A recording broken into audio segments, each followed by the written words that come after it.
across the UK, on DAB+, on your smart speaker, on your smart TV, and on your side. This is Talk.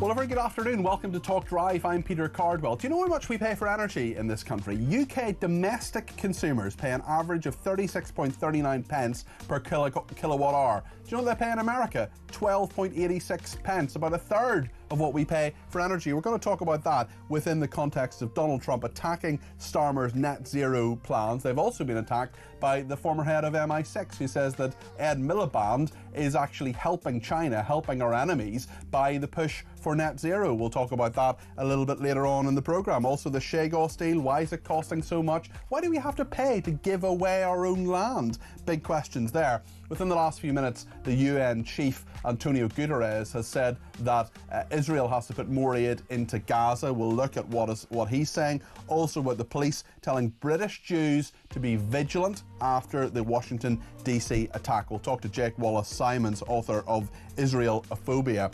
And check in again with Susan from Hertfordshire, who we were talking to yesterday, but didn't have just quite enough time to get her story about her daughter and son-in-law. I think the son-in-law, if I remember correctly, was attacked, and there was a court case about that. Doctor Who's wokest ever lead star axed. Go woke, go broke. That's what the BBC have found. Do you know what the ratings were when it was 10 years ago, when it was Matt Smith? Were about 10 million. Now it's about 1.6 million. Get Mike Graham in there as a new doctor. That's what I say. Harvard University's banned foreign students. Trump says he's going to put tariffs of 50% on all EU goods. Another benefit of Brexit for us.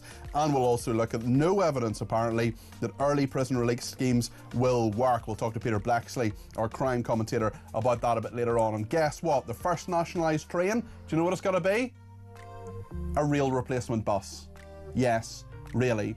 Britain 2025. Lots to discuss here on Talk Drive. Be sure to give me the benefit of your wisdom through a phone call, 0344 499 1000. You can text me 87222 with the word talk in your text. You can tweet me at talkTV. Follow me at Peter Cardwell. You can send me a voice note, less than a minute please, and then Tech Up Dave's going to play them out over the course of the programme.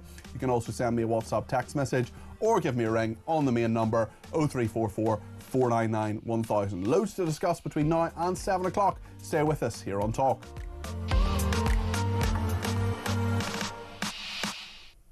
Well, thank you to everyone who has been in touch already. I'll get to some of those messages in just a minute. But I want to talk to Steve Baker now. He's a former government minister and founder of the Net Zero Scrutiny Group in Westminster. Steve, thank you for joining me this afternoon. Of course, you're most welcome. You've got quite a lot to talk about here, actually. Donald Trump attacking Starmer's net zero plans. Also, the former head of MI6 saying that Miliband's mad net zero drive could be a threat to national security. Perhaps we'll start with that. This is Sir Richard Dearlove, who was the chief of the Secret Intelligence Service from 1999 to 2004, says that Mr. Miliband is pressing ahead with his green policies in an irrational way. He told the newspaper, the problem is you've got the ideological Ed Miliband pursuing net zero carbon without a thought for the impact on national security. The whole policy is completely mad. He probably thinks I'm dealing with a more serious problem, which is climate change, and that comes first. It's so irrational, it is seriously problematic. This is a serious person saying a serious thing. Oh, yes, and I agree with him. I mean, the security establishment should be commissioned to give advice to ministers on just these security implications. I mean, it's well understood that China is dominant in the market for these technologies, particularly solar panels. There are big questions about the use of slave labour in Xinjiang province. And, you know, Ed Miliband should be very distinctly advised what the implications for national security are. What do you think they are, actually, when we look at net zero, when we look at things like electric cars, for example, being bought from China, when we look at the kind of Wi-Fi networks that we would be using, when we look at all the different ways net zero would be used, and the fact that there's a lot of electronic communication needed, and that could be, in theory, controlled or disrupted by China and so on. Just tell me your concerns, Steve. Well, absolutely. I mean, that is right. China does not hesitate to infringe what we would understand as the human rights of their citizens. They don't hesitate to use technology to do it. And I think we have to assume that any technology coming from China could have the opportunity to spy on us or to be remotely shut down. It's a great challenge. Of course, I'm talking to you on an Apple laptop made in China. We've got to start thinking really seriously now about our security and our dependence on what is an emergent superpower, a superpower with an explicit aim of dominating many of these industries. And so Sir Richard is absolutely right that going plunging ahead in the way that we are with net zero certainly represents a threat to national securities, and ministers should take it much, much more seriously. A government spokesman said we would never let anything get in the way of our national security. Our energy sector is subject to the highest levels of national security scrutiny. And according to analysis by your party, Steve, the Conservative Party, more than 170,000 new jobs in China would be created by Mr Miliband's decision to accelerate the net zero drive. Many would argue, as I do, that many of those jobs should be here in the UK. We need new jobs, we need growth. This is the kind of growth that Labour's talking about, and instead some of that growth, at least, is going to happen in China. Well, yeah, obviously that is a concern, and plainly any of us will want the best quality, highest paying jobs for the people of the United Kingdom. But the way to create those jobs is not with massive taxpayer subsidy. And this is what is always forgotten, it seems, in public debate of net zero, is that the wind farms in particular receive huge subsidies through guaranteed prices for wind and various other obligations to support renewables to the tune of billions per year. And it really isn't good enough. I want people to have great jobs, but those jobs can't be resting on unsustainable subsidy, because in the end that subsidy goes on bill payers' bills and on taxpayers' shoulders. So it's not good enough. We need a better approach to deliver the jobs of the future. But certainly throwing those jobs round to China and taxpayers paying for them, bill payers paying for them, certainly is an insult to all of your listeners. Steve, let's talk about President Trump. He has put a really characteristically blunt message on Truth Social. He says our negotiated deal with the United Kingdom is working out well for all. I strongly recommend to them, however, that in order to get their energy costs down, they stop with the costly and unsightly windmills and incentivise modern drilling in the North Sea, where large amounts of oil lay waiting to be taken. A century of drilling left, with Aberdeen as the hub. The old-fashioned tax system disincentivised drilling rather than the opposite. UK's energy costs would go way down, and fast. Is he right, Steve? Yes, he is right. And I listened to a Labour minister earlier complaining that there's a world energy market that we can't control.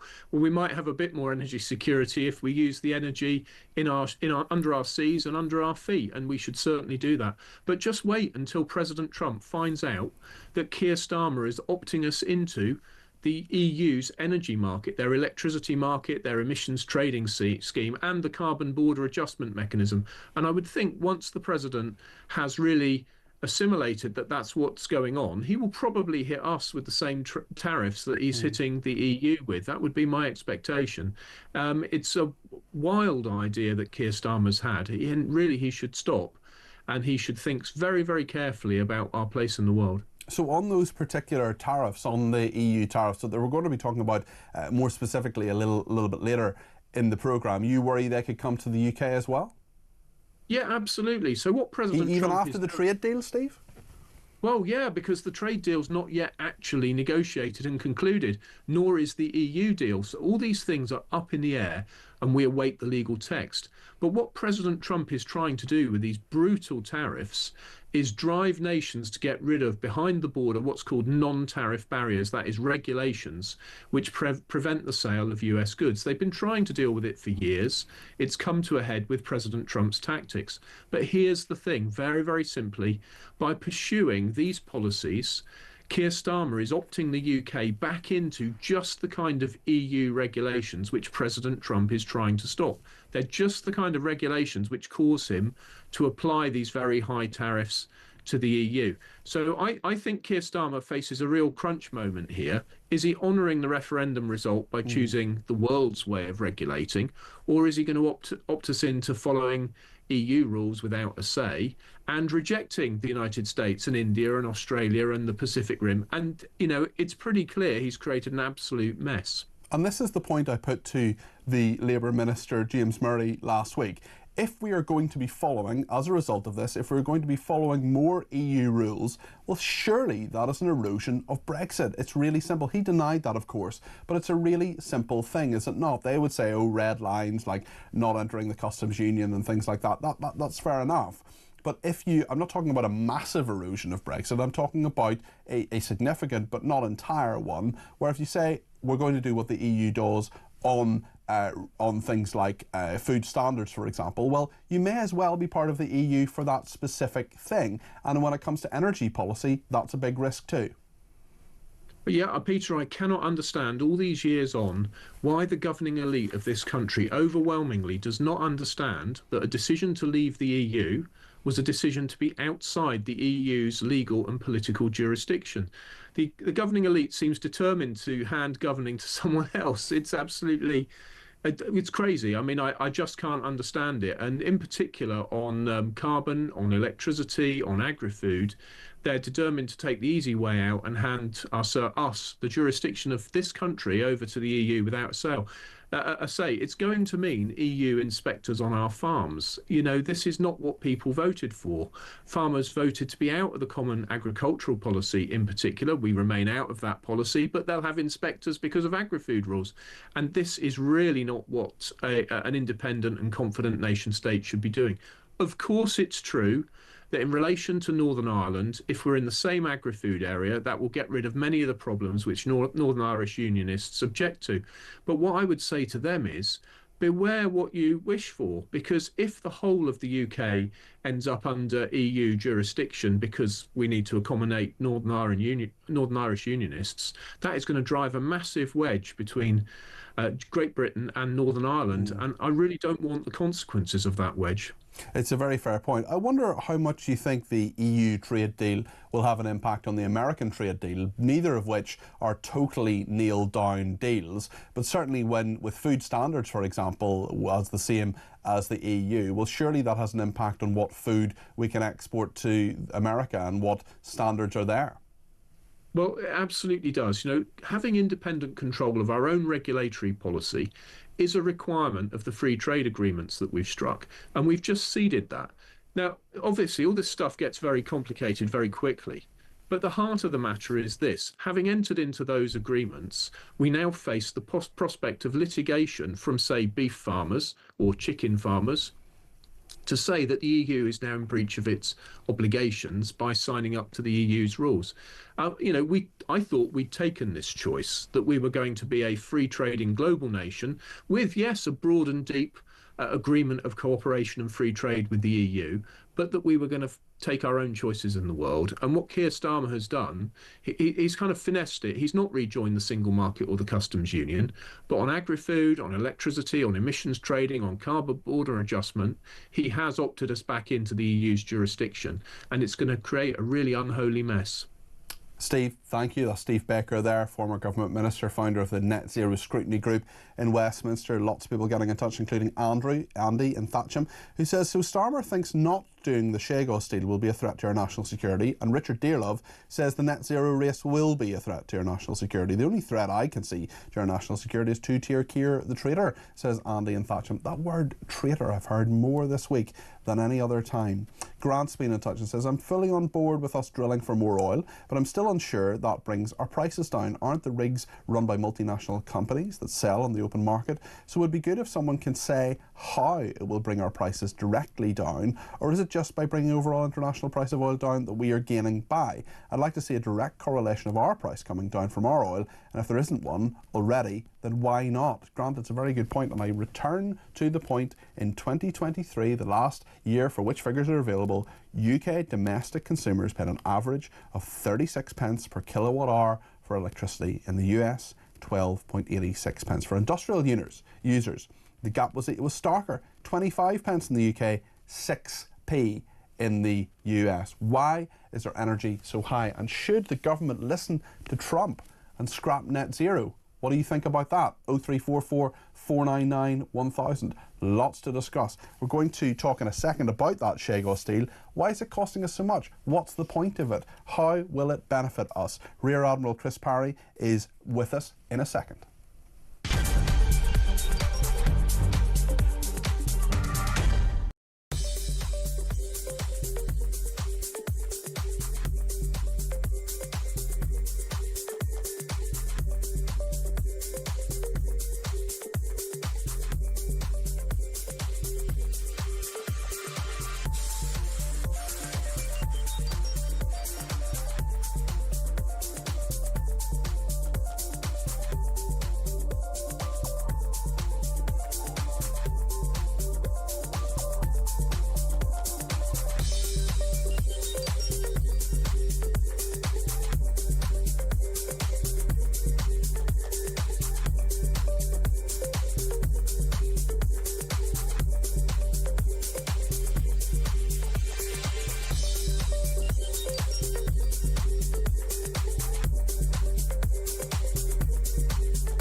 The extraordinary thing is it's even worse than that, Alex, because the reality is what they've also done is they've effectively conceded that these courts that were set up deliberately, very deliberately by our predecessors, people like Churchill and so on and Attlee, Labour and Conservative, they were set up in order to dispute between countries but not between Commonwealth countries. They've conceded that effectively that's exactly what the court can do.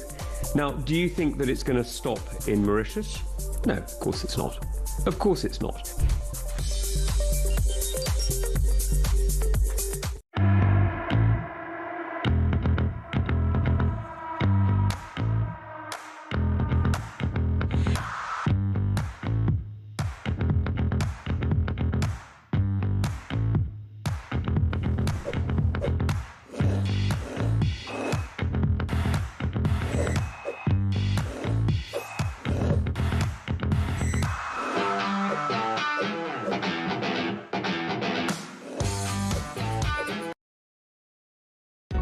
Across the UK, on DAB+, on your smart speaker, on your smart TV, and on your side.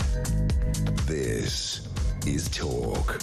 Amy's been in touch on Twitter and saying, I don't think it matters who criticise the government on their net zero plans. They're not going to listen and will push ahead with it anyway. Well, I want your opinion on this. I want to know whether you think that the government should listen to Donald Trump and stop net zero, and indeed the former head of MI6.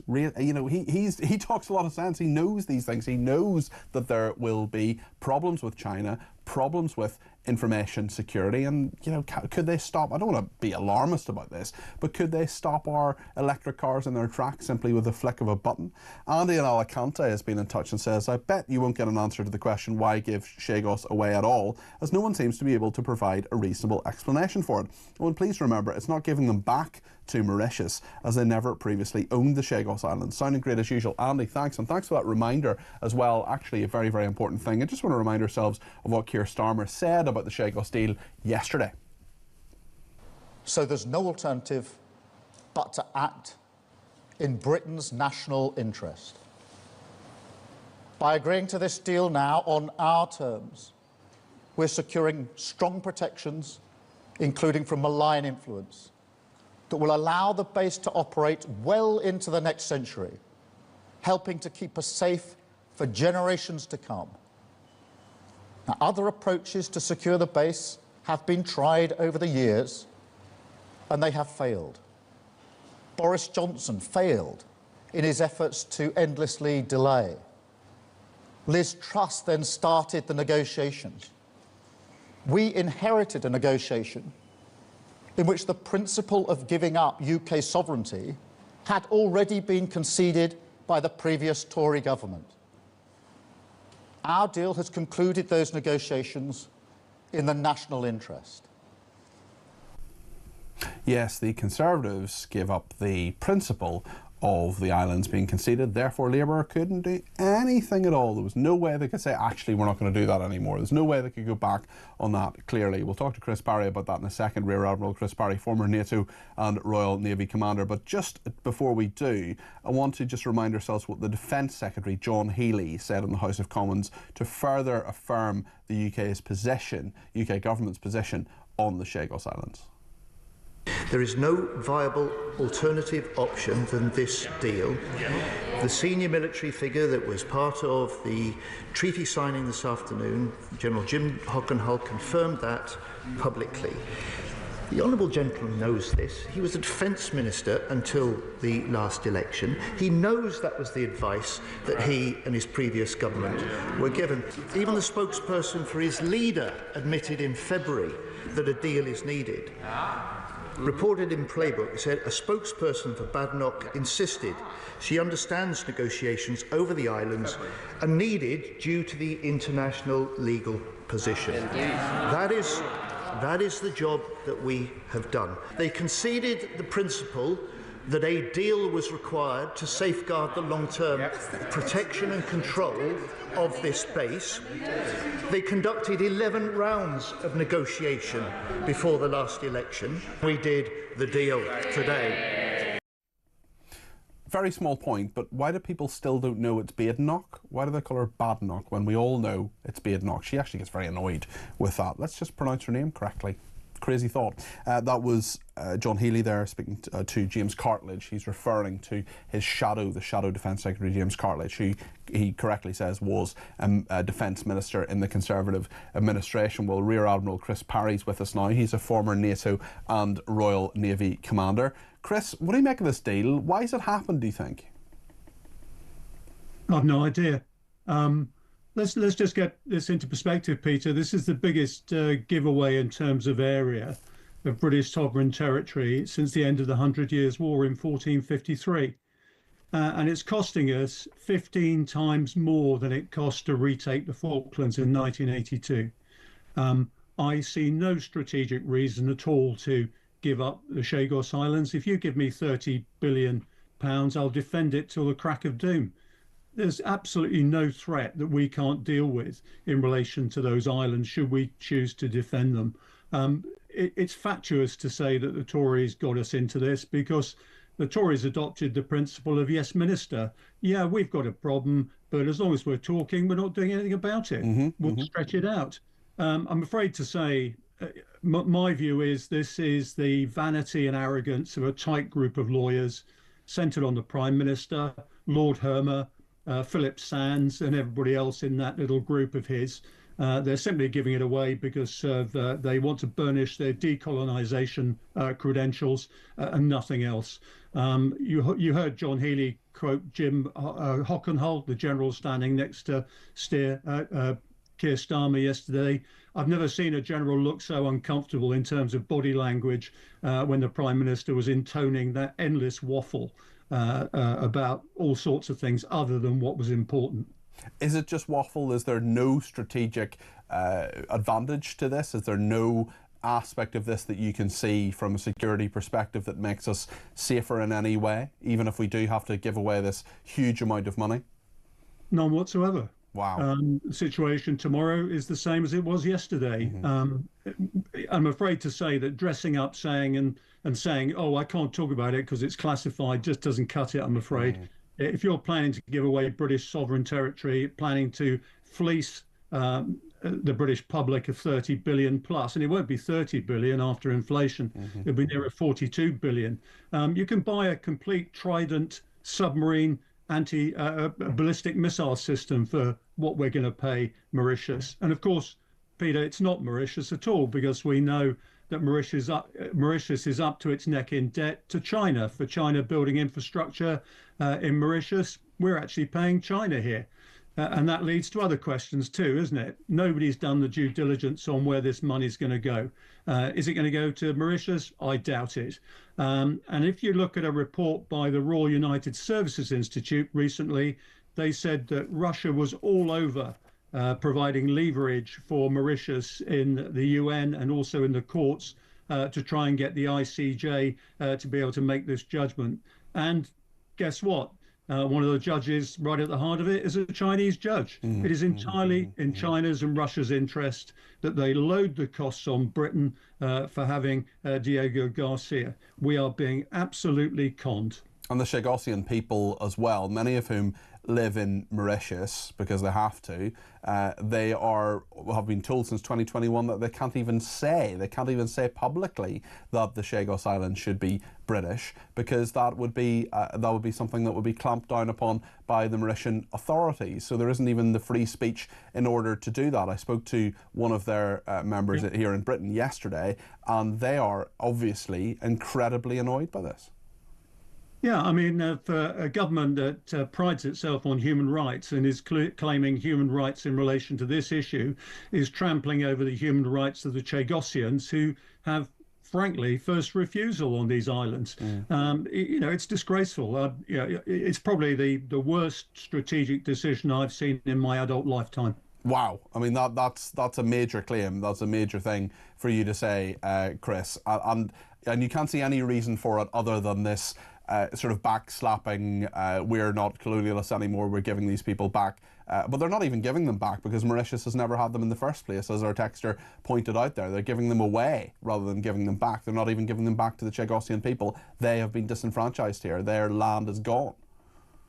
Yeah, look, I know my way around defence and future warfare and things like that. Whatever the threat is, there is nothing that we can't defend against with our allies or even on our own. Certainly if we put that 30 billion into it. And let's not forget what 30 billion can buy. As I said, a complete Trident ballistic missile system and with the submarines, or alternatively, you can buy 10 aircraft carriers. Yeah. Yeah, it's a stark analysis there, and thank you for it. Rear Admiral Chris Parry there, former NATO and Royal Navy commander. Phil's given us a call from Hull on 0344 499 1000. Phil, what would you like to tell us today? What are your thoughts on this?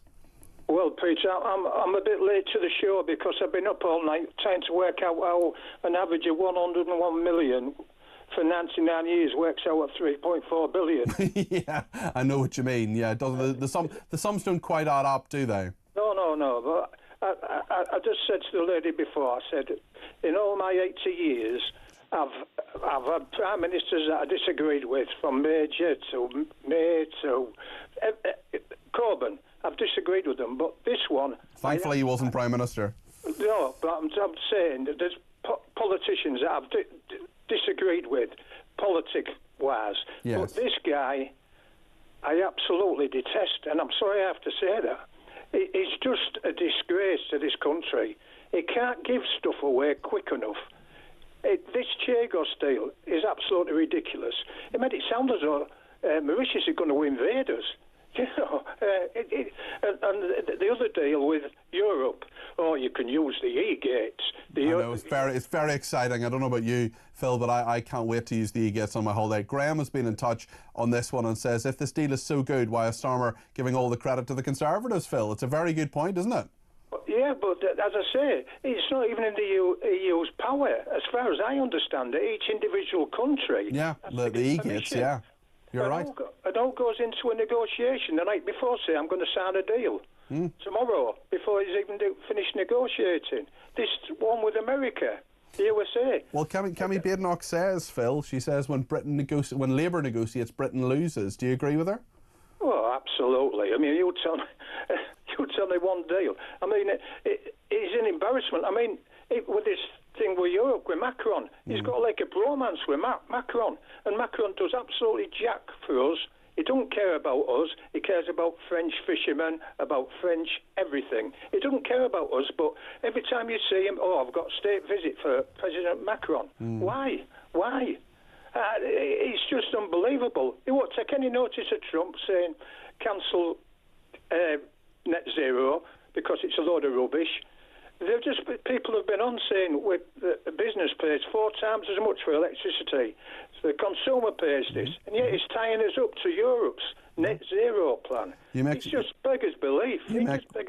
You make some really, really good points there, Phil. Thank you for making them. 0344 499 1000. And John in Rugby says, hi Peter, should Trump be listened to? Yes, absolutely. He's more of a politician than Starmer ever could dream of being. And I believe Trump has more concern from the UK than what Starmer and his gang of liars will ever have. There's real anger out there today. There's been real anger this week. I think there's a lot of anger about the EU deal, about the American deal to some degree, the Indian deal maybe to a lesser degree, but certainly in regard to what Trump is saying here, the Chagos Islands deal, lots of different points to be made here. If you want to make them, 0344 499 1000. Israel, another fascinating one we're going to talk about in a second, because police have told British Jews after that Washington DC attack, they've told British Jews to be even more vigilant than they already are, and Netanyahu has absolutely gone for Starmer, Macron and Carney after that embassy shooting. Some of the stuff he has said is really, really strong stuff. We're going to talk about that later, in just a second, with Jake Wallace-Simons. He is the author of Israelophobia, the newest version of The Oldest Hatred, and what to do about it. We'll also talk, as I promised, we'll get Susan from Hertfordshire back on the line to tell us the story of her family and what has happened. Just horrendous anti-Semitism in this country, and we all, whether you're Jewish or not Jewish, we have to do something about it. We've got to stand up to it. We'll talk more about that in just a second here on Talk.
across the UK, on DAB+, on your smart speaker, on your smart TV, and on your side.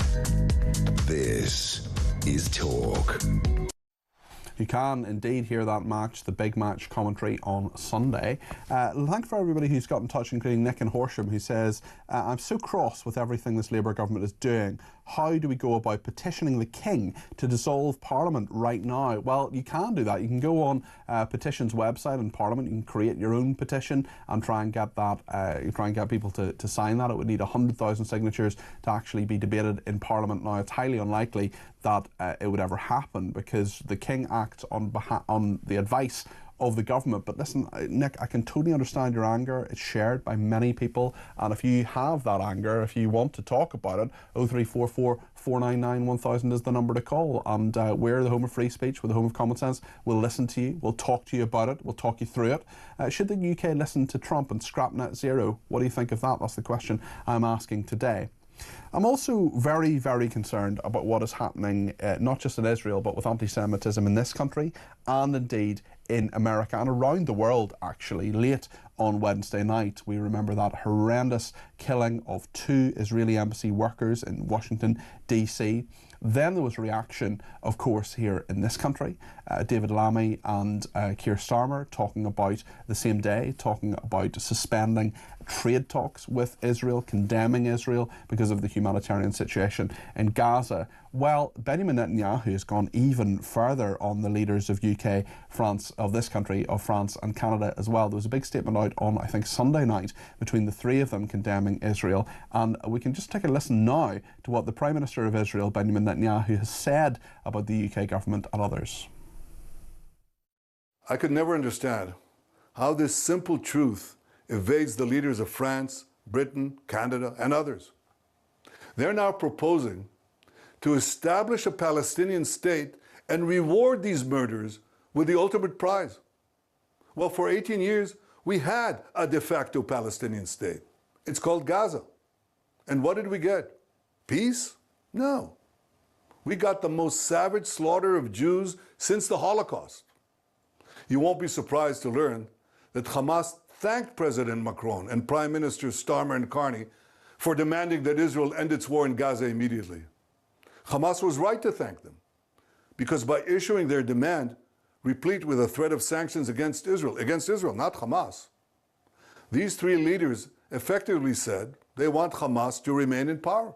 I say to President Macron, Prime Minister Carney, and Prime Minister Starmer, when mass murderers, rapists, baby killers, and kidnappers thank you, you're on the wrong side of justice. You're on the wrong side of humanity. And you're on the wrong side of history. Well, those comments after, of course, the two victims of the Washington, D.C. attack, Yaron Lachinsky and Sarah Lynn Milgram, who worked at the Israeli embassy. They were attending an event for young Jewish professionals at a museum before they were shot dead. The suspect has been named as a 31-year-old, Elias Rodriguez from Chicago, Illinois, who told a witness he did this for Gaza before shouting, "Free, free Palestine," as he was being detained. Jake Wallace-Simons is with us. He's an author and columnist. He's author of Israelophobia, the newest version of The Oldest Hatred, and What to Do About It. Jake, is this the lowest point you've seen in UK-Israeli relations? I think it probably is, yeah. I mean, it's really quite bizarre. Sometimes you've got to take a step back and think, am I the one who's going mad? You know, is it me, or did Hamas actually start this war by murdering, raping, kidnapping and mutilating, you know, thousands of Jews? Is it just me, or are they the jihadis? I mean, you know, all the time we hear constant criticism of Israel, threats of sanctions. We've had the trade talks obviously suspended this week by David Lammy. But we almost never hear any criticism of Hamas. It's like, oh, yes, of course, Hamas has got to release the hostages as a kind of afterthought to balance the criticism that people really feel in their blood about the Jewish state. All this stuff about Israel killing babies, it's Hamas who actually kill babies intentionally. Israel would never kill babies intentionally and hasn't done so and tries to protect their lives. Everything that people accuse Israel of, actually Hamas are doing. Hamas are the ones who launched the genocidal assault on Israel. Israel has not launched any kind of comparable assault on Gaza. It's trying simply to defend its country and get its people out of Gaza. Simple as that. The key points as well are about the overuse, ridiculous overuse of the word genocide, which, as you correctly point out in an article that I've just been reading a little bit earlier on this afternoon, if Israel did want to commit genocide, they don't, but if they did want to commit genocide in Gaza, they could do it very, very easily because they have the wherewithal, the knowledge and the resources to do so. Instead, they have not. Also, we've had Antonio Guterres, the UN Secretary General, this afternoon saying more aid has to go in. I think I agree with him in that the fact that certainly aid needs to go into Gaza, but at the same time, how can anybody trust the United Nations when Tom Fletcher, who is their relief chief, in fact his Twitter is @UN Relief Chief, made a ridiculously false claim that 14,000 babies would die within 48 hours. That is completely discredited, yet it was repeated by parliamentarians, by media, by so many people without even beginning to check it. Why? Because they trust the UN and think the UN is a great and wonderful organisation. Breaking news, it isn't. Yeah, I mean, the UN has long been infested with Israelophobia for decades, let alone years. And this claim that 14,000 babies would die within 48 hours unless they got aid immediately clearly smelt a bit fishy when it was made on the Today programme the other day. And yet it was repeated far and wide, including in Parliament during that notorious debate when David Lammy turned his back on Israel, by 13 separate MPs repeated this, and many of them amplified it further on social media. And as far as I can see, not one of them has apologised, not one of them has retracted. One or two of them have updated on Twitter saying, oh, by the way, it wasn't quite as we thought. But they've left their original posts up, their original videos up for people to see and to have this anti-Semitic bile spread far and wide. And it's this stuff that really feeds in to this wide sense of Israelophobia amongst the population. If the MPs are saying it, everyone's going to believe it. If the UN are saying it, everyone's going to believe it. People have a conduit through which they can express this mounting hatred of Jews, holding Israel as worse than Hamas, when actually Hamas are the jihadis that would kill you and kill me if they had a chance, and the Israelis are the ones who are defending democracy and our way of life. It's absolutely sick. Just speaking of the humanitarian crisis that is in Gaza, and certainly Hamas have created that, I've no doubt about that. But Israel, of course, there's a lot of consternation, a lot of criticism, a lot of questions, really, reasonable questions as well, sometimes, about how much aid has gone in, should go in. How do you think Israel should act there? What should it do in the next few days? It's a really difficult problem. I mean, for a start, let's not forget there is a border between Gaza and Egypt. Yep. So Israel is not the only. Absolutely. The only one of the words you rarely hear, Jack, is the word Egypt. Guess what? It's got a huge border with Gaza. They could take Gazan refugees as well. Ireland could take Gazan refugees if it wanted to. Ireland berates Israel all the time. Does it take any refugees from Gaza? No, it's decided against it. Exactly right. So there's that. But even aside from that, the problem that Israel faces is that it's simultaneously fighting and feeding the enemy, fighting and supplying it. It sends aid trucks in, which there have been thousands of aid trucks that have gone in over the last couple of years. They get hijacked by Hamas, taken underground to feed their fighters, and then sold at inflated prices to the population, used as a means of control over them. We've seen people marching against Hamas in Gaza. They've had enough, but Hamas uses aid against them. So really there needs to be a way of getting the aid to the individuals in Gaza without going through Hamas, and that's the problem Israel is grappling with. The latest plan is to have US aid distribution in Gaza to the people who need it directly. But Hamas has warned people on Facebook, if anybody collaborates with this aid effort, they will be up for execution and torture. So that's what we're dealing with. It's a knotty situation. It's not an easy one. Nobody wants to see civilians suffer. Nobody wants to see a single person suffer. But this is a war that Hamas started, and all wars create suffering. Whoever's fighting them, in the wars that we fought, civilians were killed, civilians starved, civilians suffered. War is war, and it's ghastly, and that's why we try to avoid it. Unfortunately, Hamas sees every death as a victory on both sides. Not that you would know it from so many in the West and many Western media outlets, but one thing I am talking about, will continue to talk about, are the increasing number of Palestinians in Gaza who are standing up against Hamas. You get bits and pieces, you see little things on Twitter, and they're unverified, of course, but there do seem to be, I hope it's not just wishful thinking, there do seem to be an increasing number of people who are standing up against Hamas. How can we, as peace-loving people in the West, in any way support those people, do you think, Jake? Good question. I mean, I get messages from a contact of mine from when I was a foreign correspondent in Gaza quite frequently saying, look, there have been these marches, I participated in them, can you help to raise awareness, which I try to do on social media.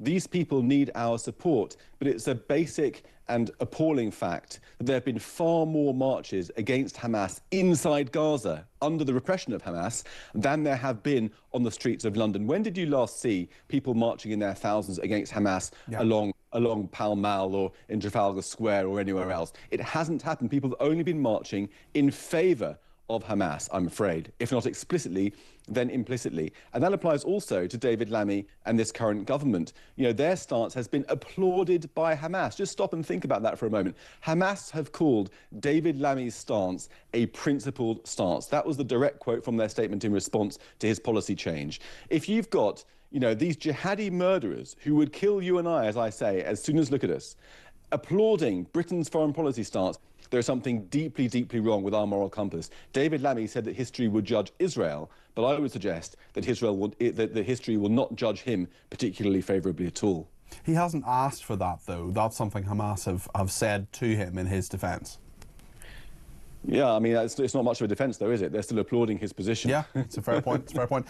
In terms of Jews in this country, we've been told that, yet again, Jewish people have been told to be more vigilant, to be aware of their surroundings, who's around them, and so on. There's so many Jews I speak to on a very, very frequent basis who are already, and things have been so bad, especially for a long time, but especially since the 7th of October attacks. It is just so worrying, Jake, and I wonder what people who aren't Jewish, like me, I'm not Jewish, but what can we do to help Jewish people, our Jewish friends and neighbours in this country, because there is so much anti-Semitism out there, and it's disgusting that people here who may support Israel, they may not, they may think Netanyahu's wonderful, they may think he's a tyrant, whatever, but simply because of their faith and any demonstration of that faith, they're held directly responsible for real or imagined actions of Israel. Well, what I think people can do as a practical step is just not to be silent. Mm-hmm. There's a thing that happens in behavioural science, which is that when generally people perceive that everyone is let's say pro-Palestinian, they tend to go along with it without really questioning themselves too much. Yeah. If they have deep down a voice saying, maybe Hamas aren't the good guys here, they kind of ignore it or repress it because they think, oh, that's not what everyone thinks. But what I would say is that if you've got that voice deep down that tells you what's right from wrong and tells you that this is a democracy fighting for our kind of values against a jihadi menace, then say it. Don't be embarrassed, say it. When you hear people talking about, any kind of exaggerated claim of 14,000 babies being killed by the Israelis or anything else, challenge them, give them the facts, because they're not getting it from anywhere else. And if you raise your voices and start to change the narrative, other people will hear you and begin to listen to their own voices deep down, the voices of their conscience. And that's how we can create change in society. And that will only help Jewish people feel more supported and safer. They won't feel like the world is against them, which is what many people feel at the moment. Time for the silent majority to turn up the volume slightly. Jake, thank you. That's Jake Wallace-Simons there, author and columnist, author of Israelophobia, the newest version of The Oldest Hatred, and What to Do About It. We'll talk more about this and take some of your calls, including Susan from Hertfordshire, who we spoke to yesterday. She is back on the line. We'll talk to her in just a second here on Talk.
The extraordinary thing is it's even worse than that, Alex, because the reality is what they've also done is they've effectively conceded that these courts that were set up deliberately, very deliberately by our predecessors, people like Churchill and so on and Attlee, Labour and Conservative, they were set up in order to dispute between countries but not between Commonwealth countries. They've conceded that effectively that's exactly what the court can do. Now, do you think that it's going to stop in Mauritius? No, of course it's not. Of course it's not.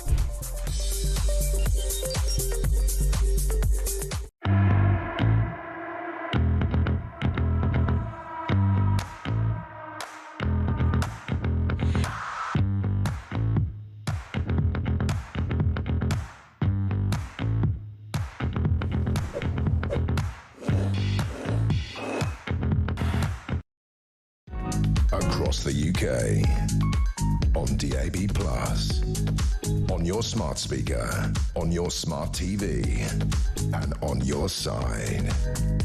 This is Talk. Thanks everyone who's been in touch, including one person who says thank you for pointing out that Badenoch is pronounced Badenoch, not Badenoch. There's nothing bad about her. Also Sajid Javid, no one ever seems to get right, this person says. Right then, lots of people getting in touch, including Louise, who says, like you, I don't always agree with Netanyahu, but I do this time. Why does the Labour government never attack Hamas for stealing aid, which you can see with their super fit fighters or the civilians being murdered when standing up against Hamas? Is because anti-Semitism is still rife in the Labour Party, says Louise. You can see the hatred in Lami's eyes when verbally attacking Israel. Well, I want to talk again to Susan in Hertfordshire. We had a brief conversation yesterday, but Susan has a story to tell. You may have missed it. It was just at the end of the programme. Susan, you're very welcome back on the programme. How are you today? Yeah, no, I'm good, thank you. Before I start, I just really want to give you a real heartfelt thank you for everything that you do to give people a voice and actually stand by the Jewish community at this really, really difficult time for all of us, because it is very difficult. That means a lot, Susan. I really appreciate that. Thank you. Just for people who perhaps weren't listening when you were on yesterday, can you just briefly tell us what you were talking to us about? Just remind us of that. I need to be a bit careful because obviously it is an ongoing situation. Okay, and, sure. You know, from our perspective, I think the police have dealt with this amazingly. Okay. But to briefly tell you what happened, my daughter and her boyfriend were in London. He is recognisably Jewish because he wears a kippah, a skull cap. They were in a certain part of London that has got quite a big Muslim community. Yep. And with seconds of them coming into contact with these people, as soon as they saw that he was wearing a skull cap, they were onto them. And my daughter said to me that in all her life she's never felt so scared. She's never seen such hatred. And from her perspective, she felt that if they'd had a knife or something, they actually would have killed him. And this was just purely provoked by the fact that he was visibly Jewish. Yeah. And what I was saying to you yesterday was that, you know, obviously my great-grandparents first came to Britain from, you know, the pogroms in Russia. And obviously, as Jews, we're very grateful for the way that we've been treated all these years and have felt comfortable. What I did say to you was that in my lifetime, obviously, I haven't had anti-Semitism. There has been anti-Semitism, but not in this way. I mean, the sort of anti-Semitism that I experienced was the fact that, you know, in the 60s, Jews couldn't join golf clubs and Jews couldn't do certain things, and in schools there were quotas of Jews. It was all sort of a little bit veiled. And when we talk about anti-Semitism today, I really want to make it clear that it is not the indigenous British people that are anti-Semitic. It's this new imported anti-Semitism where the basis of this anti-Semitism is on Israel. Yeah. Because I don't know whether you ever heard Jonathan Sachs talk at some point about how anti-Semitism is a mutating virus. And today, the anti-Semitism is based purely on our Jewish state and the way Israel is continually demonized, is continually double standards applied to Israel, and a delegitimization of Israel that it shouldn't even exist. And this hatred comes when our children are visibly Jewish on the streets of London now, because there are certain parts of Britain now that hate Israel so much that they hate Jews. Yeah. And I know, and I will be careful about this because I know there's a legal aspect to this, but the boyfriend, is he okay? I know he was physically attacked. Is he doing all right? Okay. But I will tell you something else as well, that these people have no respect for law and order, because once the police were called, they actually attacked the police. Right. And I use a scenario, if I'm driving along the street and a police car's a bit close, I think, oh my goodness, what have I done wrong? What have I done wrong? I'm exactly the same. Should I slow down? Should I pull over? Have I done something wrong? Yeah. And these people have no fear or respect for authority or the police, and they every immigration that's come to this country, whether it's been the Jews, whether it's been the Ugandan Asians, whether it's been Indians, people keep their identity, but they integrate, and they're grateful for the country that they live in.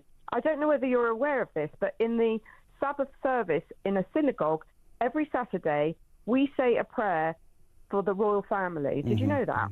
I did know that, actually, yeah, but it's good to be reminded of it, Susan, and it's another example, and it's another reminder of how not just the Jewish community, but many communities really do integrate. They really do make sure that they uphold British values, that they are, you're as British as I am, Susan, and we know that that is a very, very important thing. But this anti-Semitism that's there, it's getting worse, isn't it? And it's got worse since the 7th of October. I just wonder how your life has changed, Susan, as well. You see this everywhere. I do, and it's affected me emotionally, because I love Israel, and most Jewish people have got a close affinity to Israel. These people that you see on the streets every week in these, in inverted commas, hate marches, have got no connection with Gaza. They probably don't even know where Gaza is on a map. And the fact of the matter is that this is going into every aspect of our society. And in universities, it's right. I mean, when my daughter was at uni, she had it. She was exposed to it. And these people in universities, they're going to be the leaders of the future, and they've got such a warped idea of what Jews and what Judaism and what Israel is all about, because an integral part of being Jewish is something called tikkun olam, which means mending, healing the world. And that's so ingrained in us as Jews that Israel's got amazing innovations, and it shares it with the world. When there's a major tragedy anywhere in the world, Israel's the first country on the ground to help and use all its expertise in all sorts of ways. Well, I love all those people as well who say, "Oh, we've got to boycott, Israeli goods. We've got to boycott everything from Israel." Well, there are huge advances in brain tumour treatment, for example, that have happened in some of the incredible hospitals in Israel. I spoke to an Israeli professor previously who's looking at this sort of smart, almost like a kind of smart bomb technology to perhaps change chemotherapy, for example. I just wonder if those people are not going to take that up if God forbid, they should get cancer. But the other thing that really, really strikes me is that the lack of credibility people give the Gazans. They say, oh, you can't destroy Hamas. Well, if we had that attitude, we wouldn't have destroyed Nazism. Yeah, and the fact is that if you look at the way Jews have been persecuted throughout history, we never walk around with a chip on our shoulder. You know what? We just get on with life. And for years, Holocaust survivors never even talked about the experience that they had in the Holocaust. And if they de-radicalized and stopped the brainwashing of these kids in Gaza so they grow up thinking the Jews and Israel are their worst enemy, just think how amazing it could be. And it's a beautiful part of the world, and it could be absolutely wonderful. Susan, thank you. I'm glad to talk to you again, and thank you for your kind words. I wish your daughter and her boyfriend very, very well as well. What do you think about what Susan said? 0344 499 1000. Plenty to talk about.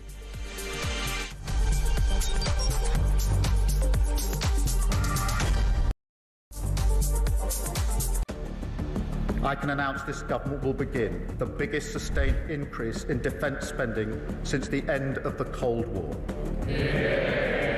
We will deliver our commitment to spend 2.5% of GDP on defence, but we will bring it forward so we reach that level in 2027. The answer from European capitals has been as resounding as it is clear. We are in an era of rearmament to respond to the short-term urgency to act and to support Ukraine, but also to address the long-term need to take on more responsibility for our own European security. On Saturday, we also agreed a new £2.2 billion loan for Ukraine, backed not by the British taxpayer, but by the profits from frozen Russian assets.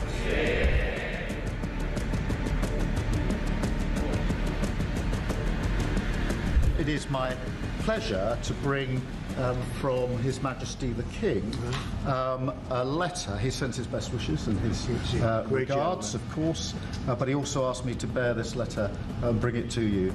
So can I present the letter from the King to you? Thank you very much. Am I supposed to read it right now? Yeah, please do. I will do. I've got to tell him what your reaction is, so I need to know. I need to know. He is a great gentleman. A great, great gentleman. He said he thinks the war's going to go on for a long time, and he better not be right. Well, I just think he should be more appreciative, because this country has stuck with them through thick and thin. We've given them much more than Europe, and Europe should have given more than us, because as you know, that's right there, that's the border. What kind of diplomacy, JD, you are speaking about? What do you mean? I'm talking about the kind of diplomacy that's going to end the destruction of your country. Yes, but if you are not Mr. President, with respect, I think it's disrespectful for you to come into the Oval Office and try to litigate this in front of the American media. You're gambling with the lives of millions of people. You're gambling with World War III. You're gambling with World War III.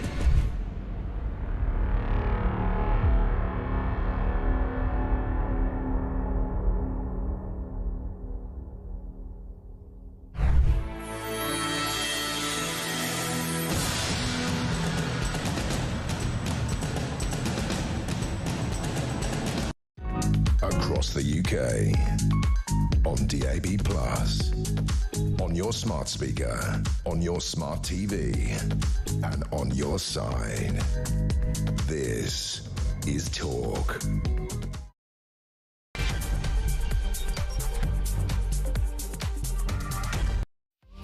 Good evening, this is Talk Drive. I'm Peter Cardwell. Thank you so much for your company, whether you're listening at home, whether you're out and about, whether you're one of the car dwellers heading home on a Friday afternoon. There's lots to talk about, including the child benefit civil war. Angela Rayner demanding middle-class parents who earn £60,000 a year would lose a payout. Starmer clashes with Morgan McSweeney, his chief of staff, over handouts for big families. We'll talk about Israel. We'll talk about the fact that energy and net zero policy is under scrutiny as well. Trump has said to Starmer to dump it. Also, Netanyahu launching attacks on Starmer, Macron and Carney after that embassy shooting, those embassy officials shot dead in Washington DC a couple of nights ago. Lots to discuss between now and 7 o'clock. Russell Quirk will be here between 7 and 9. Kevin O'Sullivan with what just happened between 9 and 10. I'm back as well over the weekend between 10 and 1 tomorrow and Sunday. So loads to discuss then. And indeed now between now and 7, 03444991000 is the number to call to get your voice on the air. You can text me 87222 with the word talk in your text. You can tweet me at talkTV, follow me at Peter Cardwell. Or you can send me a voice note, less than a minute please. Tech Up Dave listens to them, plays them out, and you can contact me, send your voice note on 03444991000. That's the number for WhatsApp text messages, and indeed to give me a ring as well. I see the phones going. So lots to discuss between now and 7. Stay with us here on Talk. Thanks to everybody who has been in touch as well.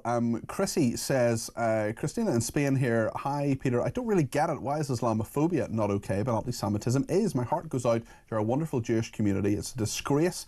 This government should hold its head in shame. Great show, Peter. Thank you for getting Susan back on. Yeah, it was a really interesting story and well worth a longer interview with, excuse me, with Susan. Dan and Kent says the support for Palestinians is fueled by the woke left, Peter, because they simply hate everything capitalistic. The Jewish community are the heart of capitalism, and yet again they face persecution because of political naivety. It's pathetic. We need to win the war on woke. Nick and Horsham says, great show. If Israel were to down weapons and stop their offensive against Hamas right now, what will the international community do when Hamas go at Israel again? Hamas are the instigators of this conflict after their actions on the 7th of October and need to be dealt with for good. This UK government does not represent me, says this person. Hamas, without warning, slaughtered Jews and dragged naked hostages through Gazan streets with cheers from Palestinians. Israel dropped leaflets before their revenge attack and did everything right by international law. Israel is the front line of democracy. Lynn says the Jewish people are well respected and the British people on the whole stand with our Jewish community and loathe how they are being treated. It's the present government and the foreign involvement that are causing this disgusting attitude towards this community of peaceful people. says Lynn. Well, there's lots to talk about on that and also politically as well. Matthew Laza is a former Labour advisor. Matthew, great to chat to you. And just before we go into the politics of the day, maybe I could ask you about that specific issue. Some people saying that Labour is still anti-Semitic. Clearly it had a very, very big problem under Jeremy Corbyn. And actually, if we just look at what David Lammy said the other day when criticising Israel, a lot of people getting in touch saying that that showed his anti-Israel bias. Let's just remind ourselves of what David Lammy actually said, and then I'll get your view on it, Matthew. Netanyahu's government is planning to drive Gazans from their homes into a corner of the Strip to the south and permit them a fraction of the aid that they need. Yesterday, Minister Smodrick even spoke of Israeli forces cleansing Gaza. Destroying what's left of residents, Palestinians, being relocated, he said, to third countries. We must call this what it is. It is extremism. It is dangerous. It is repellent. It is monstrous, and I condemn it in the strongest possible terms. Extremist, dangerous, monstrous. Matthew, what do you think of that language? I think that language is entirely appropriate. The being anti some, not all of the actions of the Israeli government is completely appropriate and can't in any way be equated with the anti-Semitism issue that affected the Labour Party so deeply under Jeremy Corbyn. I think that Keir Starmer, whatever you think about his other achievements, most certainly has rid the Labour Party of the anti-Semitic elements who had crept in under Jeremy Corbyn.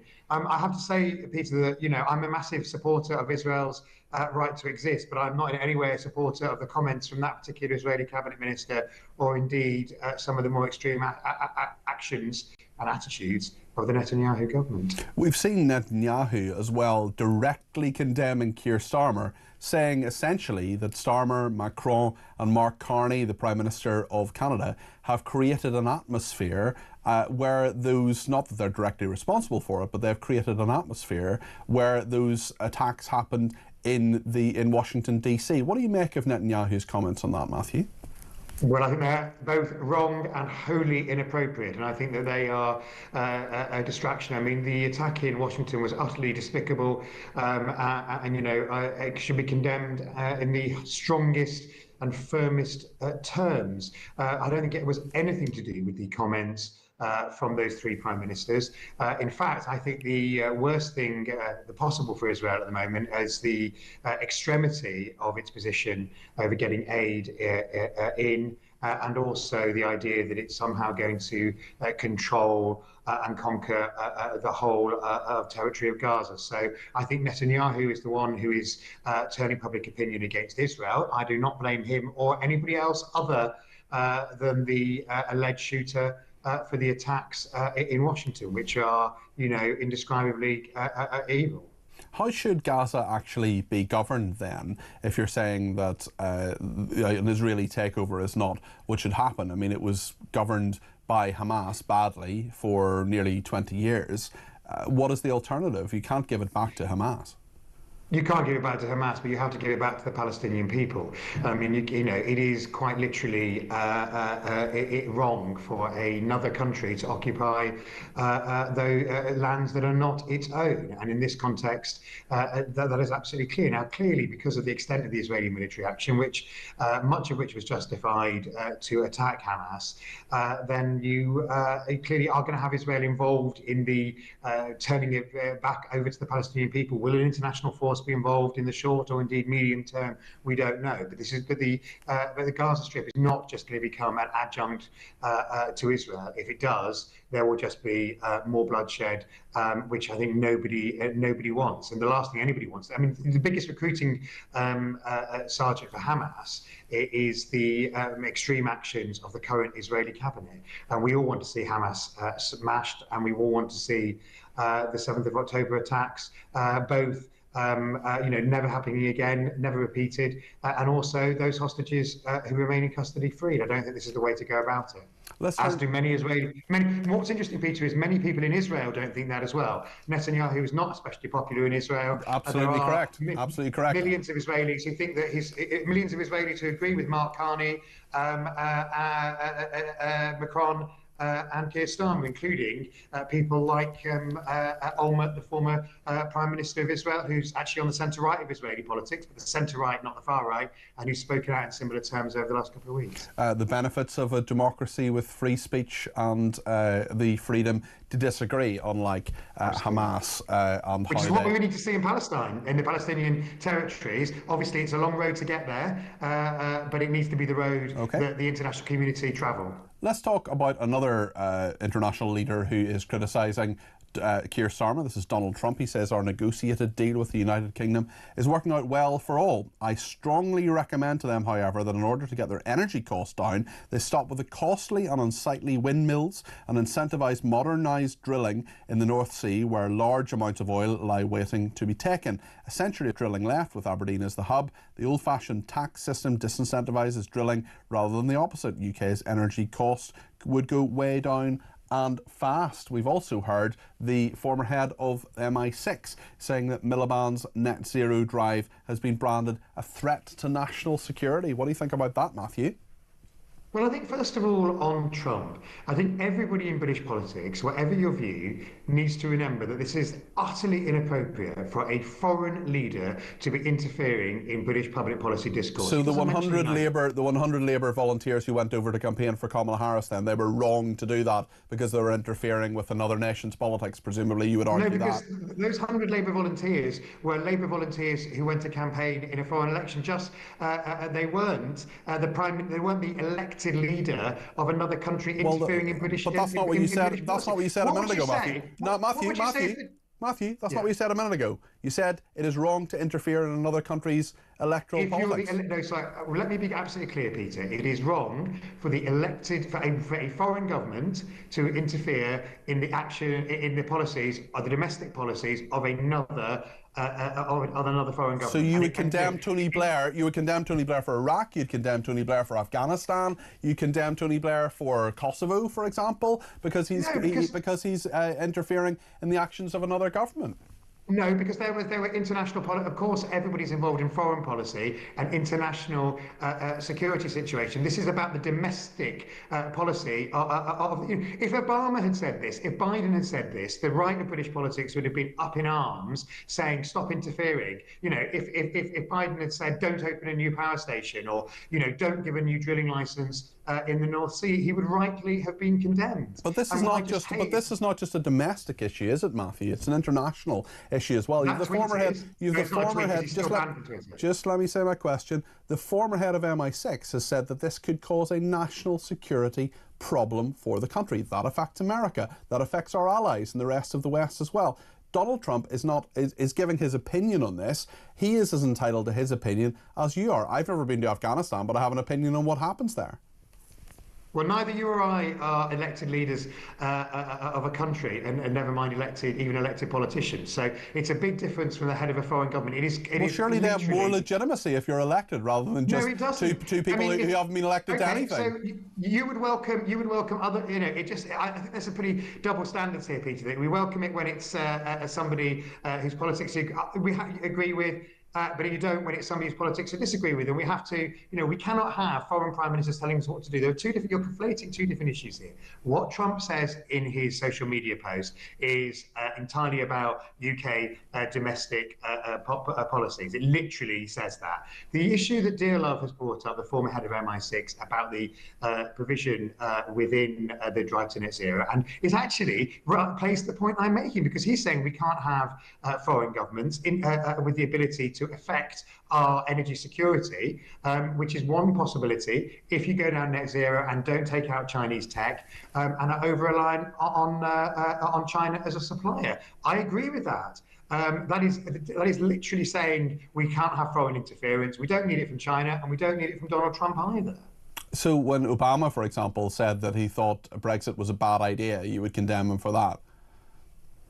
Well, he wasn't telling the government what to do, but I think, frankly, it would have been better if he hadn't said it. It's much the same thing, is it not? That's a foreign leader saying, I disagree with your major policy here. Well, Peter, I think it would have been better if he hadn't said it. So yes, I agree. It would have been, I don't think it was a great thing for him to say. I think it was entirely counterproductive, and it's probably better for him not to have said it. So just as I don't think we want to hear Keir Starmer popping up and saying what the US gas tax, as they call it, should be, or David Lammy saying that Israel, for example, shouldn't be doing what it's doing. That's a leader in the UK interfering in another country. It's a leader in the UK commenting on a global situation. He's not suggesting what Israel's internal energy policy should be, or whether Israel should build a new railway line. But the point is, it's not just internal, is it? It's not just internal energy policy, because it is affected and affects the rest of the world, because we live in a globalised world, because we're so connected to China, because we're so connected to the United States in terms of our own energy policy, and that net zero is going to make us more connected to that. So what Trump is saying here, I don't necessarily agree with him on everything. I'm not necessarily defending every single thing he does. I'm simply saying that he has a right to an opinion here. It affects him, it affects his deal, it affects America. So why shouldn't he give us his opinion on this? Just as David Lammy is talking about Israel, which, apart from trade talks, is nothing to do with him. Well, let me be absolutely clear. We're talking about internal policy issues. The Donald Trump social media post doesn't mention China. It doesn't mention being interdependent on other nations. It literally says it's making British energy prices too high. If people in Britain think British energy prices are too high, and frankly, I think we all have thought that over the last few years, I'm glad to see that 7% cut in the energy price cap coming up from the new start of the new quarter, then I think that British people should vote this government out if they don't like it. But that's British people doing it, not Donald Trump doing it, not the Chancellor of Germany doing it, not the leadership in China saying it should be done or interfering. And what I think, in terms of the points made about energy security and whether I think it is a big danger that we may be too reliant on Chinese technology. I think that Richard Dearlove is right to name that, and I think we need to be utterly conscious of that. I'm glad the government decided it wasn't going to buy solar panels that were made by potentially dubious Chinese labour, which was mooted by GB Energy. That was stopped. They should have stopped it quicker. It was right that they stopped it. So, I hope the energy transition becomes about energy security, not just in terms of not being reliant on other energy producing states, but also in terms of not being reliant on the tech and the hardware that other countries produce. Okay. So hopefully it's part of bringing green jobs to Britain. Do you know, we haven't even talked about the Labour Child Benefits Civil War. We've got about 2 minutes in order to do that. Angela Rayner apparently demanding middle-class parents who earn £60,000 a year lose a payout. There's been a lot behind the scenes with Angela Rayner. Just briefly, if you would, Matthew, and I do apologise. We've talked about a million different issues in this interview, very few of which you were actually told that you would be talking about. But you're a good sport and you've very kindly talked about them without complaint. Tell us about Angela Rayner. Tell us where you think things are. Where is she in the cabinet? How much power does she have in all this?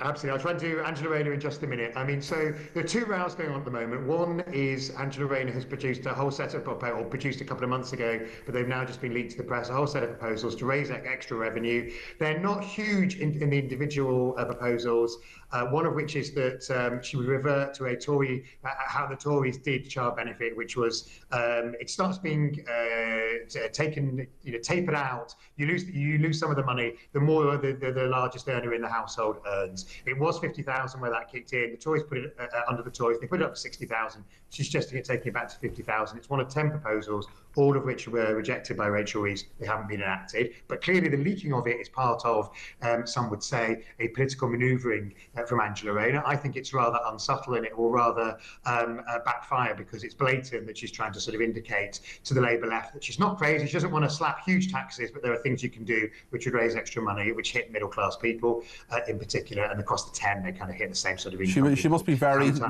be very, very sad that somehow this has been leaked to a national newspaper. Absolutely. I mean, she will be racking her brains to think how it could have happened. And the other quick round, I don't know if we've got time, is Morgan McSweeney, the Prime Minister's Chief of Staff, his closest advisor, and the Prime Minister himself are said in what we think are reasonably reliable reports to be at loggerheads over whether to remove the two-child benefit cap, which is actually misnamed. It should be called the two-children benefit cap, because it's not actually about child benefit. It's about if you have more than two children, you lose certain income-related benefits So it's not actually about child benefit, it's about benefits across the board. Some apparently wants to get rid of this, which is what the Labour left want to do. It's rather expensive to do it. Rachel Reeves and Morgan McSweeney appear not to want to do it, and that row is ongoing. Will it be seen as, the Prime Minister rather flailing around and trying to find something for the Labour left, having been seen to be rather right-wing in Labour terms on immigration over the last few weeks?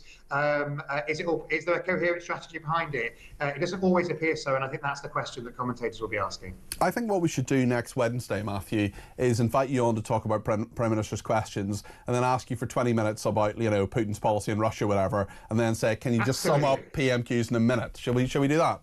Do it. Just don't ask me to talk about football. That's the one thing I can't. And neither can I, Matthew, although I do it most days. Thank you very much, Matthew Laza there, former Labour advisor, who knows that we disagree without being disagreeable on many, many things, and he's a good sport. And thank you to him for that. Christine Northwich as well. Thank you. This came up on my screen just as I was discussing it with Matthew about Obama interfering with the Brexit referendum, as Christine correctly said. John in Long Lawford says the language David Lammy used about the Israeli government was disgusting. Why have we never heard a government minister use language like that to describe Hamas and what their aims are? Brad in Cambridge says we can absolutely hear the venom in Lammy's voice, and the cheering and baying of the activists behind him was appalling. Laza is defending the indefensible, says Brad. Jenny says Labour just hid their anti-Semitism until yesterday when Lammy displayed it again for all to see. Louise, talking about Susan, who was on a little bit earlier on, she says, I feel so sad for people like Susan and her family. I blame the cowardly Tory government for not stamping this out. We all saw the blatant misreporting by the mainstream media, the universities, the police on the marches. Why didn't the government nip this in the bud as soon as its ugly head rose once again? This person says, please don't read my name. I won't do that. I'm really confused. Why do people hate the Jewish community so much? Why have they done, what have they done to deserve this fate? I really don't understand why so many white middle-class people support the terrorist group Hamas and don't stand up for the Jewish community who have given so much to our country and whose ancestors have suffered through the years. Can you explain? I wish I could. I absolutely wish I could. All that we can do here and all that we can do as people, I'm not Jewish, all we can do is try to support our Jewish friends and neighbours and everybody else in this society to say these are British values, tolerance, understanding. Yes, you can criticise people, you can criticise different governments and so on. That's fine, that's what we do. We're the home of free speech and people can give me a ring and do that if they want to.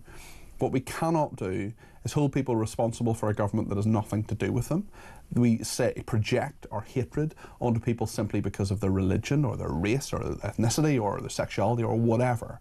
We need to be fair, and fairness and tolerance are British values that we hold really, really dear. There are a load of people who have come to our country in recent years, and some who were born here, who absolutely don't uphold those values, and that's really worrying. It's a battle a day.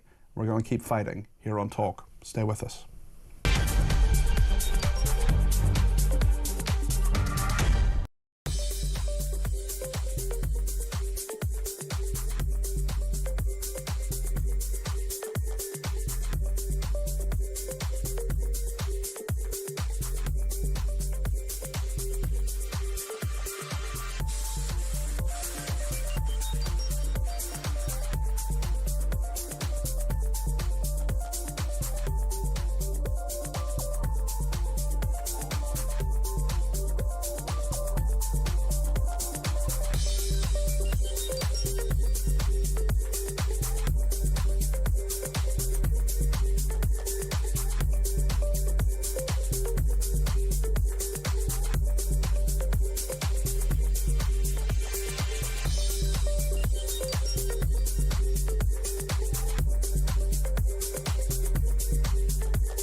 Not only are we giving them to Mauritius for mysterious reasons, we're saying, as well as giving them to you, would it be okay if we gave you 9 billion quid? We're doing that as well. The deal is absolutely mystifying, baffling. I have no idea what it's all about, apart from the only possible reason, as you say, David, is a kind of treacherous hatred of Britain and these old lefties trying to assuage their guilt about British colonialism. It's pathetic.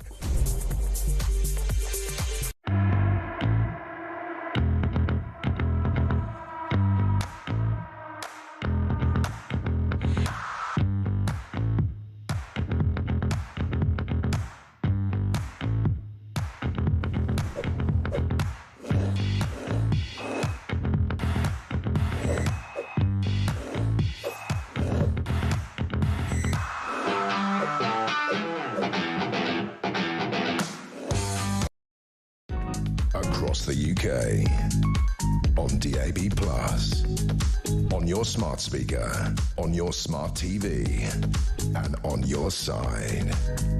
This is Talk. Thank you to Ian, who sent us a text to say, why does Matthew want to look like Groucho Marx? Is he a Marxist? I've now sent this to Matthew Laza, who says, I love that. It's very, very funny. I think the glasses and tash combo is getting out of hand. Andrew says, the conversation with Matthew Laza was brilliant. You completely owned him, says Andy and Thatcham. Well, that's not what I want to do necessarily, but I do think he was talking nonsense on some occasions. It was always good to talk to Matthew Laza, and he debates very, very well. Thank you to Andrew in Salisbury. He says, don't forget Obama telling us we will go to the back of the queue if we vote for Brexit on the behest of Cameron interfering at the highest level. Dan in Kent says, Matthew's a good sport. Like anyone else on the left who comes on talking, have simply have the balls to face a majority of public opinion, aka common sense. Stephen Wheel says the left wing are offended by everything and ashamed of nothing. Another person says, Matt says, I would love to sit in front of Starmer when he mentioned about Israel and ask him, did you think the USA overreacted after 9/11? Hopefully this will help him understand. And Richard in Shrewsbury says, Dear Peter, do you ever tire of banging on about anti-Semitism all the time through your shows? Do you need professional help? A concerned listener, says Richard in Shrewsbury. Richard, the reason I bang on, as you put it, about anti-Semitism is that it's a huge and growing problem. Also, Israel is the biggest international news story in the world. And if it was any other group, do you think if black people were being assaulted, who were being discriminated against, were being attacked in the same way as people are now, do you think if Muslims or gay people or any other group on the scale that Jews are attacked in this country, proportional to how many Jewish people are in this country, that the entire media wouldn't be absolutely up in arms about it? I'm doing the right thing and I'm very happy about it. And Richard, you may disagree with it, you're entitled to, but there we are. Thank you to everybody who's been in touch, including about Doctor Who. The wokest ever lead star, Ncuti Gatwa, has been axed after just 2 series. The show has been paused after ratings have nosedived. Back in the day, about 10 years ago, they got about 10 million. Now they get about 1.6 million, and Ncuti Gatwa has gone. We've had the first female Doctor Who, we've had the first black Doctor Who, he's gone. Andrew Allison is with us now. He's head of campaigns at Popular Conservatism. Will you mourn Ncuti Gatwa's going to TARDIS? The Sun says, Andrew, should he have stayed, do you think? What do you think? Well, I can't say I'm a huge Doctor Who fan, but I have a wife who really is a huge Doctor Who fan, and she regularly watches some of the old episodes, and she's just given up on this. I mean, the whole point of sci-fi is that it's escapism, that you forget about the problems that are around you for 3/4 of an hour to an hour. It's not about non-binary aliens, is it? Yeah, well, precisely. It's school won't go broke, really, I think, Peter. It is, correct. I mean, the audience are clearly voting with their numbers, and many loyal fans are among them. You're absolutely right. He's 31 years old. The 31-year-old actor backed out of announcing the UK's jury scores in last weekend's Eurovision Song Contest amid controversy over some at Israel's inclusion. Completely incorrect, if you ask me. A TV insider told The Sun, If the nail wasn't already in the coffin, it was well and truly hammered after that. Bosses were incredibly disappointed. Nakuti, as the doctor, is one of the corporation's highest profile faces. His withdrawal was incredibly embarrassing. It caps what has been a largely depressing tenure in the TARDIS. So off he goes. It'll be interesting to see what happens next, Andrew. Speaking of woke stories, Jaguar is sacking the ad agency behind its pink rebrand after a disastrous campaign saw the car maker universally panned. Didn't they produce an ad that didn't involve any actual Jaguar cars?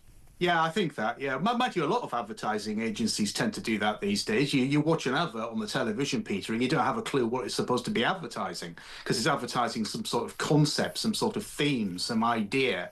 But I think, again, will go broke. I mean, if you look at the average Jaguar driver, they're not going to respond to those type of advertisements, are they? I do find it a bit strange that is the kind of way that you bring in this. Look, lots of people who work in advertising are a bit strange. The creativity, much like in journalism, is a good thing, and you think of these sort of crazy ideas. But this sort of woke pink rebrand just was never going to work, was it?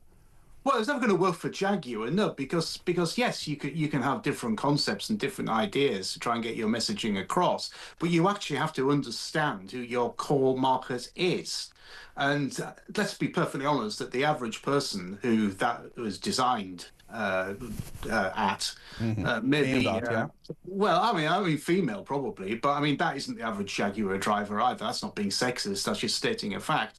But also you tend to have a few quid in your bank account, don't you, Peter, before you can start affording these sort of £50,000-60,000 price tags for a new Jag.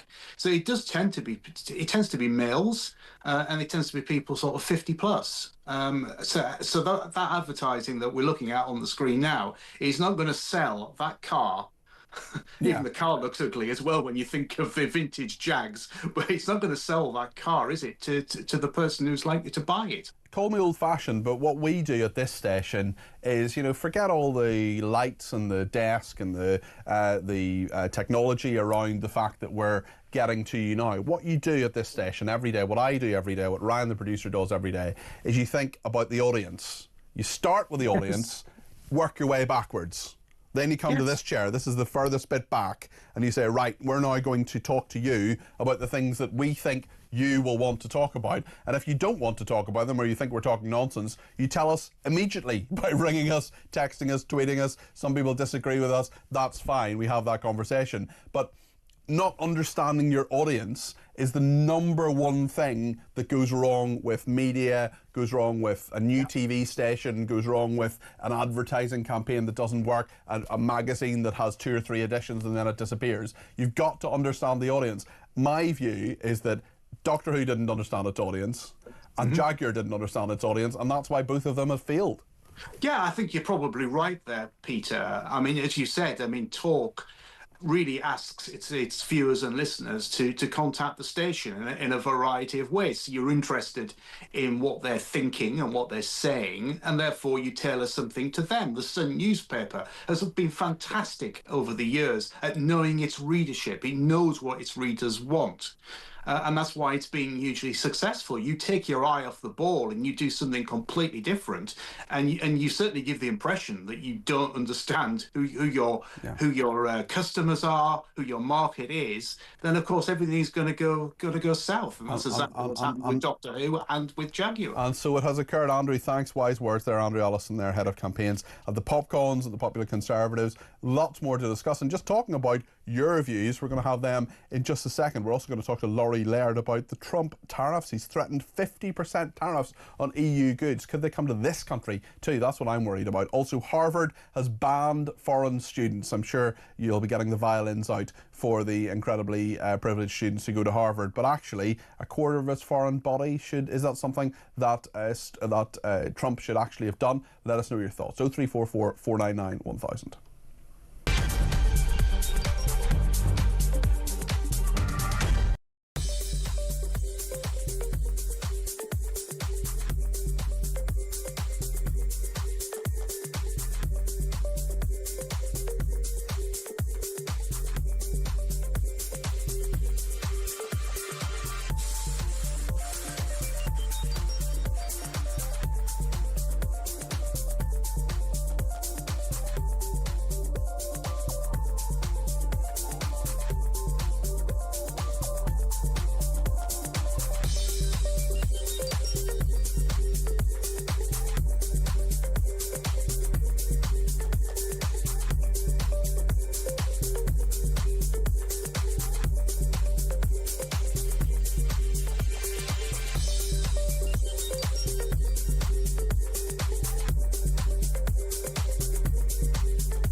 across the UK. On DAB+, on your smart speaker, on your smart TV, and on your side. This is Talk. Well, thanks to everybody who sent in voice notes. Let's hear one of them. The United Kingdom, especially the old empire, is the root cause of most of the problems in the world today. The clueless people they were running. There was no country like Pakistan before Britishers decided to split when they were leaving India. There was no country like Israel and Palestinians. There was actually no country like Northern and Southern or Northern Ireland and Ireland till British invaded it. So all that Britain has given is all this kind of nonsense all over the world. This country should pay back repatriations to every single nation that they have messed up. I just don't agree with that at all. I think you could say the same thing about the Dutch in terms of colonialism. Some of it worked, some of it didn't work, some of it left them with good things, some of it didn't. Simply to say one version of history, you know, all colonialism was wrong. All of it was terrible. The British Empire was all awful. I think that's far too simplistic a view. History exists because people disagree. The discipline of history, which I studied at university, the reason it exists is because people disagree. And I think it's a lot more complex than that person says. But thank you nonetheless for it. Nigel in London has been in touch. 0344 499 1000. Nigel, you're very welcome to the programme. What would you like to say? Thank you. Good evening. Well, I think that David Lammy has a very short memory, or chooses to forget, and a bit of a virtual signaller. This is a man, of course, who condemned Trump a few weeks ago, the man who was in the Labour Party when they had this terrible anti-Semitism scandal, which is still rumbling on, yet is happy to condemn Israel. How many of his own MPs and leaders did he condemn for anti-Semitism, I'd like to know? It's a very, very fair point, and I think that, you know, David Lammy showing his righteous indignation there, condemning Israel for all that it has done. Well, when has he done that with Hamas? When has he said, exactly. When has he made his views clear on that? It's just Israel is an easy target, it's a straightforward target, and David Lammy now is, as you correctly say, Nigel, is being a virtue signaller in this. I'm fortunate enough to live in the United States. I have done since 1985, as well as the United Kingdom. I am British. Yes. But the Americans laugh at us. They think our leadership is weak, it's inept. They think this country is a laughingstock, and that is a fact. You know, and anyone who thinks it isn't needs to wake up and smell the coffee. We've just given away our fishing rights. Yeah, well, that's another scandal. Yeah. No, you make. Sorry, go ahead, Nigel. Sorry, I beg your pardon. We're giving away the Chagos Islands. What else are we going to give away? Maybe they want to give me away. I don't know, but it's just they just keep giving things away. And what people don't understand about America is one very simple thing. It doesn't matter whether it's Trump or whether it's Biden or whether it's Obama or Clinton, whoever it may be in power. America is for the American people. Yeah. Our prime ministers are for everybody else but the British people. And so many people have asked me that question, Nigel. What has Keir Starmer done for the British people since he became Prime Minister? He's done an awful lot for lots of other people. He's said and done a lot of things for many, many other nations. But is his internationalist viewpoint actually at odds with being a leader of this country and thinking about people here? Absolutely. He doesn't fight for us. He's made it more expensive for everyday folk to live in this country. He's happy to pay £8 million a day to put illegal people in hotels, but can't give pensions £300 a year for their winter fuel allowance. I mean, I can go on forever. It's just absolutely shameful and shocking. Nigel, thank you. And we're not giving you away to anybody, let me tell you. We're keeping you here. Okay, Nigel, you're going nowhere. Peter has been in touch and says, obviously net zero should be scrapped. It's the biggest scam today and it's destroying this country. Only a fool or a traitor would implement this policy in a country. Marcus in Exeter says this ridiculous Prime Minister does look for and listen to advice from people like Trump who know what they are doing. Then he does the opposite. I'm counting the days till he's toppled. He has no idea. He gets everything wrong in every circumstance, says Marcus. Margaret in Birmingham says, hi Peter, how can Starmer look in the mirror, elected Prime Minister, which is a great honour, and his only agenda is to ruin this country? Why? There was a petition a few months ago, I think 3 million signed up. Great show, says Margaret. Winston has been in touch, says Winston Smith. I'm not sure it's Winston Smith. When were you born? Winston was in 1984. Peter, can you please just put it out there that even though Keir Starmer was duly elected Prime Minister of this country, because in my opinion not enough people got out and voted for anybody else, but it was fair according to our rules, he does not speak for me at all, but especially on Israel, Gaza. Also, why isn't Egypt getting a load of grief for not sending aid into Gaza? I'm fuming that Jewish people, or in this case, in the case of the US this week, a Christian, have to look over their shoulders for fear because these idiots are almost backing Hamas. I think that's all very, very reasonable. And why aren't we talking about Egypt, and why isn't Israel being criticised? Well, on this issue, actually, Keith is in Huddersfield and has given me a ring on 0344 499 1000. Keith, you're very welcome to the programme. What would you like to say? I'd just like to say, Peter, regarding the marches in this country, where majority of them are wearing masks, and that until we get them masks off their faces, there's nothing to deter them, because they know they can just do what they want when they want, and it's wrong, right? When I was playing football as a young lad, I played for a Catholic team where the goalkeeper was a priest. I also played in a local team in Almery Huddersfield, where one of our players come from Israel, right? We never treated them any different to the rest of us, right? We've got Matthew this Lazio now about he agrees with certain things. That gentleman in that Israel cabinet, what says they need cleansing, that is somewhat what the Germans used, going back a long time. It was the wrong phrase to use, and I think there are people in Netanyahu's cabinet who are horrible people and have a lot to answer for. They need to be replaced. Yeah. Yeah, well, we'll see when there is an election in Israel. There hasn't been so far, of course, because they're in a state of war. Keith, some interesting thoughts there. And on Chagos, on the Chagos Islands, Andrew in Hertfordshire has been in touch as well, 0344 499 1000. Andrew, what would you like to say? Yeah, good afternoon, Peter. Hi there. My quibble is, I mean, he's giving this way, he's giving that way. We're paying 30 billion, you say, for the Chagos Islands. Who's actually paying for it? You are. Where's the money coming? You're paying for it, Andrew. I'm paying for it, Andrew. The taxpayer will pay this £101 million a year to give away the Chagos Islands, but we're paying Diego Garcia, which is one of them, we're paying a contribution to its running because it's a military base. So we had them previously, we didn't pay any money, extra money anyway, because they were ours. Now we've given them to Mauritius, and now we're paying Mauritius for the privilege of using a piece of land that we previously owned.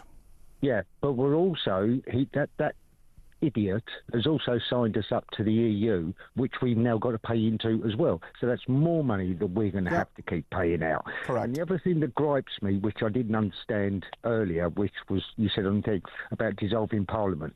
Why is the King taking advice off the Parliament when they haven't got a clue what they're doing? He has to. He has to. That's the way the country works, unfortunately. He's not really a political figure. He's the sovereign head of the nation. Of course he is. But he can't just say, I don't like the Prime Minister, I'm going to dissolve Parliament. That's when you get into what happened in the Civil War and Charles II and all the rest of it. Well, I think if you needed 100,000 signatures, I think you'd get them within about 5 minutes. Well, that's for a debate, though, Andrew, and certainly I think a lot of people would want that debate, and I know you're someone who would. Yeah, absolutely, Andrew. Thanks for your thoughts. I appreciate those this evening. Thank you. Scott in Ipswich says, "Hello, Cardi P.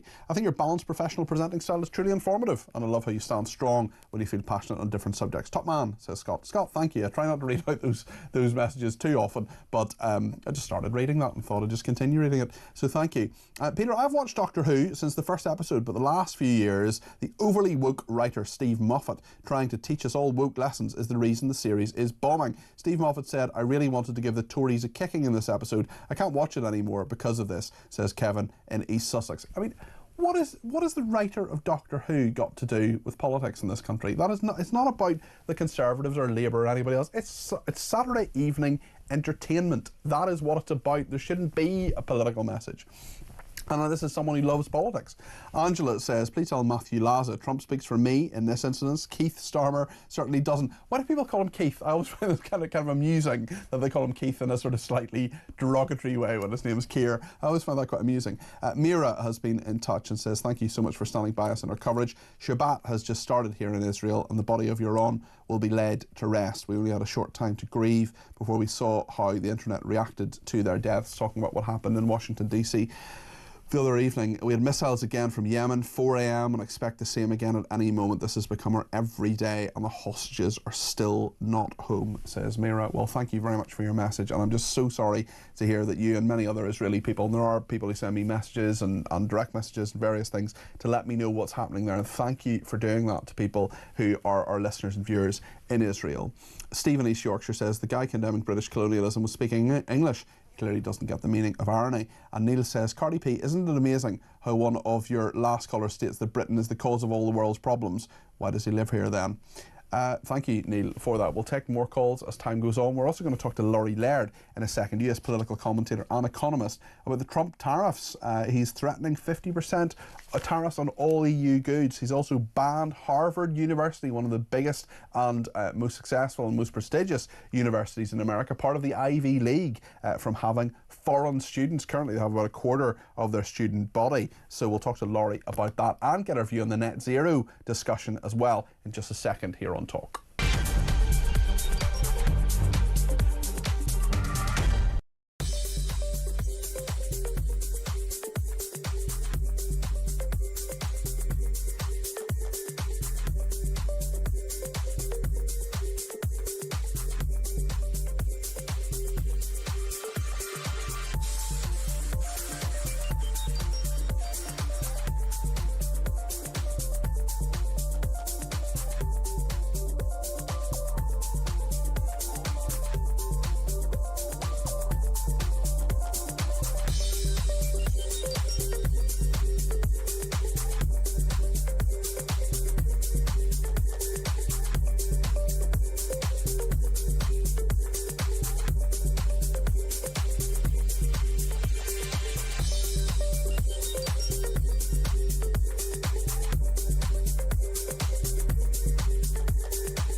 Is they have now demonstrated to the world in this negotiation, as in so many others, that under any kind of pressure they roll over. This is a really, really negative signal they're sending to the world, just as we're seeing with a U-turn on winter fuel allowance because their backbenchers got a little bit shirty. Keir Starmer and the Labour government do not have the resolve to act in the national best interest.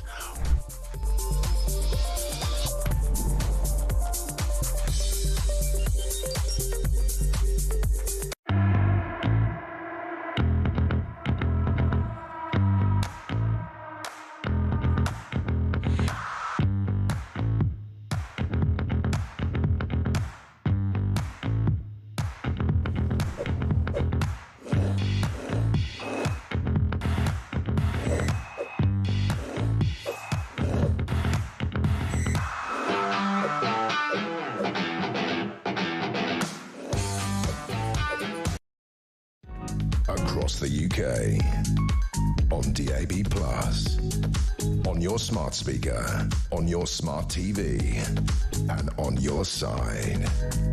This is Talk. Well, thank you to everybody who has been in touch. And Ellie in Staffordshire says, for some strange reason, I feel an overwhelming sadness for what's happening to our country. Almost tearful on a daily basis. I feel I'm grieving for a loss. Am I going mad, says Ellie in Staffordshire. Ellie, you shouldn't feel like that. No one should feel like that. And people feel very emotional, feel very involved in what's going on in our country. But Ellie, I would honestly, and I hope I'm not being patronising here, but I would honestly maybe have a chat with a medical professional if you are tearful all the time.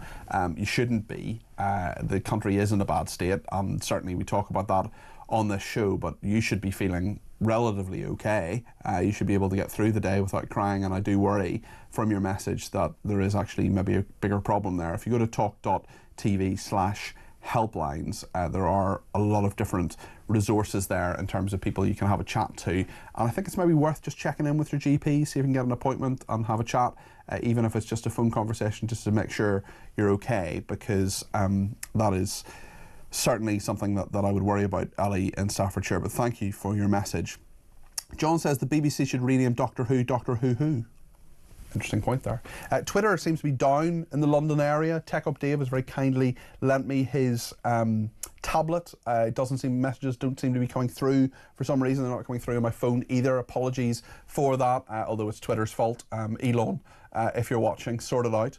If you want to send me a text, it's 87222 with the word talk in your text. If you want to send me a WhatsApp, it's 0344 499 1000. You can send me a WhatsApp text message as well. But I usually in the breaks try, if I can, to check my Twitter, and the messages just don't seem to be coming through. Either I am deeply unpopular, as I usually get hundreds of messages every single show, but there does seem to be a problem with Twitter, so apologies for that if you've tried to send a message through. As I say, text us 87222 or send me a message through WhatsApp 0344 499 1000. Samantha's done that on WhatsApp.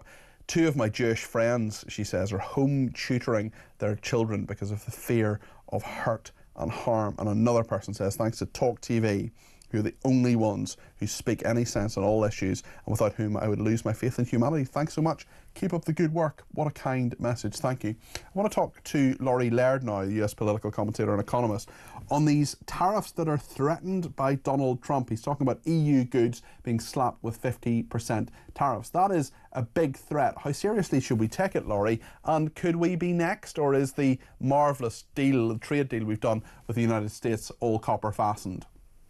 Look, who knows with Donald Trump? And this is the thing, when we were sort of, rushing around, scrambling, trying to get a trade deal, acting as if Donald Trump honors these trade deals, right? Talk to the head of, the Prime Minister of Canada, the President of Mexico, about what it's like to sign a trade deal with Donald Trump. So nothing is written in stone. However, Donald Trump seems to like Keir Starmer a lot more than he likes anybody at the European Union. And sort of under the surface, it looks like what's happening is the EU hasn't offered big enough concessions to the U.S. to continue those negotiations that were meant to last until the 8th of July. So Donald Trump, remember, threatened 20% reciprocal tariffs on the EU, went back to that 10% until the 8th of July. That there was a 90-day negotiation window.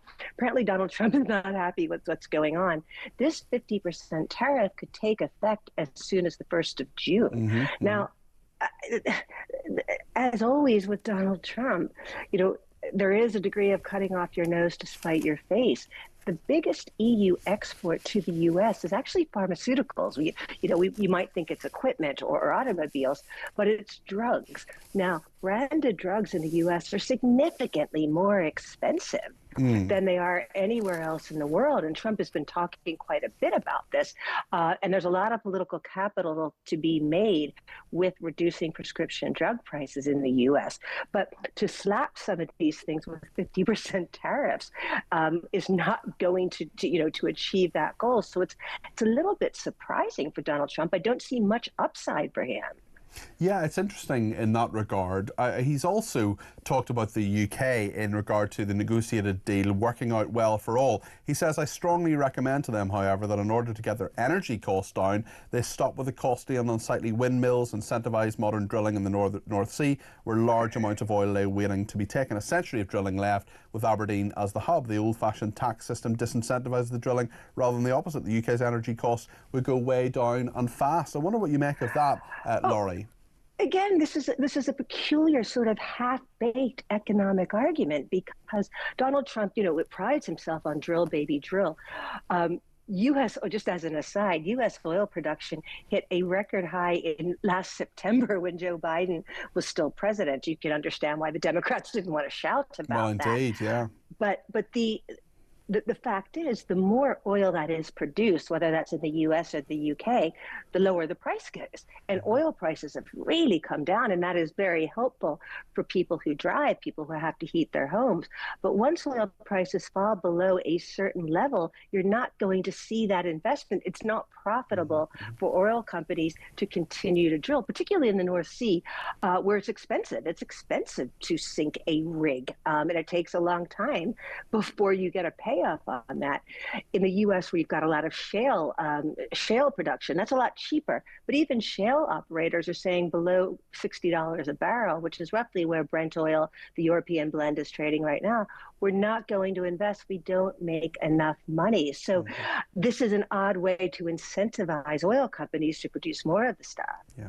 Just a quick word on Harvard. Harvard University has been banned from bringing in foreign students now. About a quarter of its student body are foreign students. Why is Trump doing this? What is he trying to achieve? Yeah, this is a crazy one, Peter. I'm pretty surprised about this. And within the past, say, 40 minutes or so, a judge in Boston has put a block on that ban. We haven't had a response from the White House yet, but I would be very surprised if the White House did not appeal that. This seems personal with Donald Trump. And I'll tell you, bashing Harvard is probably not going to lose you all that many votes. I think, these elite institutions, I think, really did kind of lose sight of how their reputations have fallen. And I think they need to be careful. And when we saw the heads of Columbia, another elite institution, and Harvard testifying before Congress late last year after some of those protests on campuses, I'm not sure that those universities realized how boneheaded some of these responses. It was outrageous. I went to Columbia for a year. I have a master's degree from Columbia, and I thought I thought you had an Ivy League degree. I couldn't remember. Under no circumstances are they getting a dime from me after that they ask you for money all the time. That sort of outrageous series of remarks from its president. It was kind of crazy. So do you think Harvard will win this one? Just briefly. Well, really difficult, and I've been corresponding with a lawyer just as we've been speaking. This lawyer who, and she specializes in this area, my niece actually, seems to think that this ruling is very important. I've seen lawyers on television all day saying this is blatantly unconstitutional. It looks like they're going to fight it on the First Amendment, what's called free association. It's not a legal argument you hear all that much. However, we've seen over the past couple of months that the government, the Department of Homeland Security, has a lot of say over who gets a visa and who doesn't. So I'm not sure constitutionally what Harvard's argument will be. Yes. Laurie, thank you. That's Laurie Laird there, a US political commentator and economist. Lots to talk about in the next hour, including more on net zero, more on early prison release. Will the scheme work? What do you think? Let us know.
across the UK, on DAB+, on your smart speaker, on your smart TV, and on your side.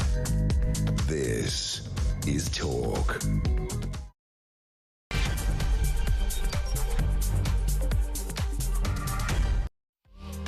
This is Drive. I'm Peter Cardwell. Thank you so much for your company. It's just gone 6 o'clock, and for the next hour we're going to discuss all sorts of things, including net zero.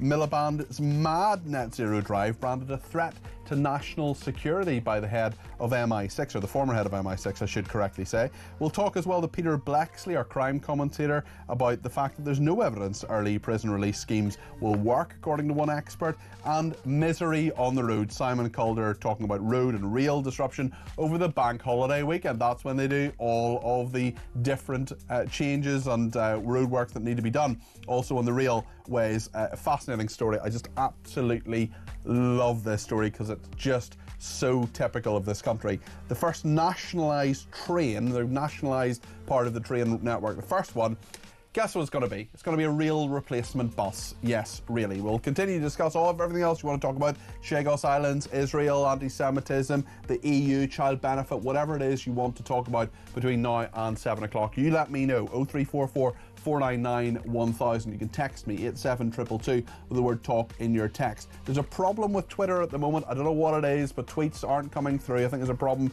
in the London area for some reason, according to a bit of Googling that Tech Up Dave has done. So don't send me tweets just at the moment. I'd rather you send me a text message on 87222 with the word talk in your text, or via a WhatsApp text message 0344 499 1000. You can do the same thing with voice notes. Keep them to less than a minute, please. You can also give me a ring, of course, 0344 499 1000. Loads to discuss between now and 7. Stay with us here on Talk.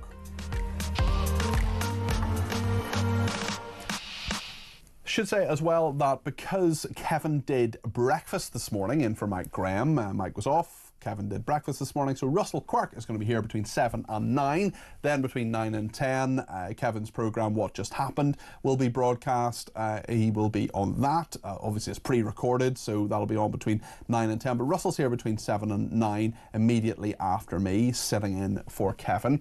I'm back tomorrow between 10 and 1, and indeed on Sunday between 10 and 1, and all next week on Drive, continuing to sit in for Jeremy Kyle, who's recharging his batteries on holiday. So I'll be here on Talk Drive all of next week as well. And I just want to say a brief hello to Natasha, who is my best friend. She's over from Switzerland. She's in my flat at the moment, looking after Jack and watching this programme. So it's great to have you in the UK, Tasha. I hope you'll allow me a little indulgence, because she's my best friend and I don't see her very often.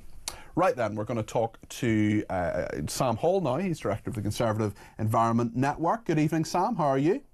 Good evening, Peter. Yeah, I'm very well, thank you. How are you? I'm very well, thank you. Now, it's interesting because there have been a number of attacks on net zero as a policy. Donald Trump has attacked it. He has said our negotiated deal with the United Kingdom is working out well for all. I strongly recommend to them, however, that in order to get their energy costs down, they stop with the costly and unsightly windmills and incentivise modern drilling in the North Sea, where large amounts of oil lie waiting to be taken. A century of drilling left, with Aberdeen as the hub. The old-fashioned tax system disincentivises drilling rather than the opposite. UK's energy costs could go way down and fast. I just had a quick look at what we actually pay for energy in this country. The UK domestic consumers in 2023 paid an average of 36.39 pence per kilowatt hour for their electricity. In the United States, it was 12.86 pence. Why is it so much lower in the United States, Sam?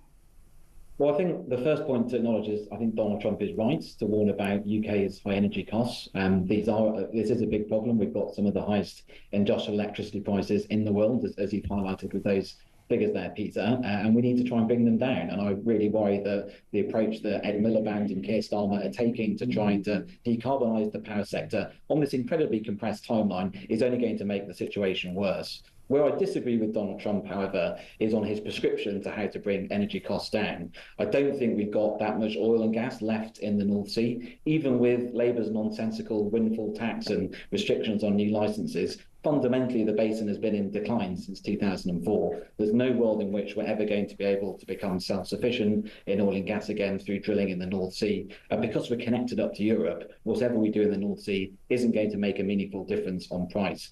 I do think that offshore wind has got a big role to play in terms of bringing down that cost and making us less reliant on imports. We're a windy country, we've got a big coastline, we've got a lot of natural strengths that mean we could be, and are indeed, a big leader in offshore wind already. So I think that's part of the solution, and I think we've got to bring more of it online, but crucially do it in a market-led way, by cutting taxes, by getting rid of lots of the red tape so that it's much cheaper to build this technology.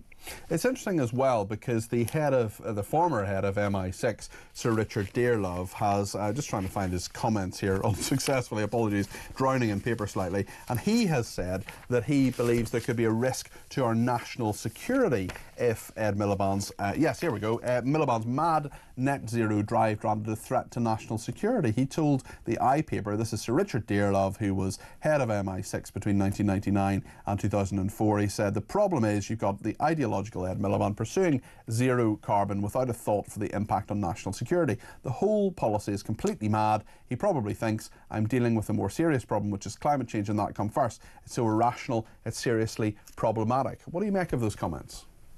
Well, I think he's right to worry about the dependence that we're creating on Chinese supply chains with how we're deploying clean energy at the moment. Lots of the supply chain, particularly for solar panels and to an extent wind farms and battery electric cars, is based in China or in countries that China has strong links with.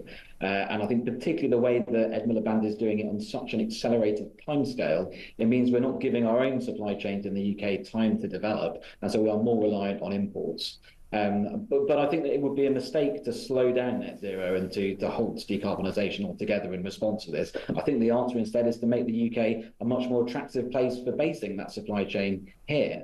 So at what pace then, Sam? At what pace should it happen? Because you're saying Ed Miliband's doing it too quickly, but you do believe in net zero. You do think it's something that should happen, unlike many of our other guests. I just wonder what pace you think it should actually happen at. I do. I mean, I thought the last government's plan of trying to get to roughly clean power or 100% clean power by 2035 was a reasonable timescale. Gives you that extra 5 years compared to what Ed Miliband is proposing to do. I think crucially means that you can have more technology choice. You can have nuclear in the mix because nuclear is not going to come online in the next 5 years. And that's why Ed Miliband has gone slow on some of our projects like Sizewell C and the small modular reactors, which I think have a huge role to play. He's also having to squeeze out competition. Because he's basically saying to renewables developers, every project that could possibly contribute to this target, get to subsidy contracts. But if you take that a bit longer, you can have more competition in the market. Some projects will fail, have to wait another year or two, and that helps to keep prices low for consumers, which ultimately will help with the net zero transition because it's going to toxify the transition if people see their energy bills going up as a result of these policies. Sam, a lot of our viewers and listeners, and actually including me, I'm absolutely not a climate change denier. It is happening. But there is a lot of scepticism about net zero. People see expensive things like heat pumps, expensive things like electric cars, being told what to do, their lifestyle, their economic outlook being changed because of the move towards net zero. Now, you've already said, and to be fair to you, you've said it should take longer, the technology should be allowed to develop, that people should have more time to do that. But there are many of our viewers and listeners who are really sceptical about the idea in general, who think that it's something we shouldn't do. What would you say to them?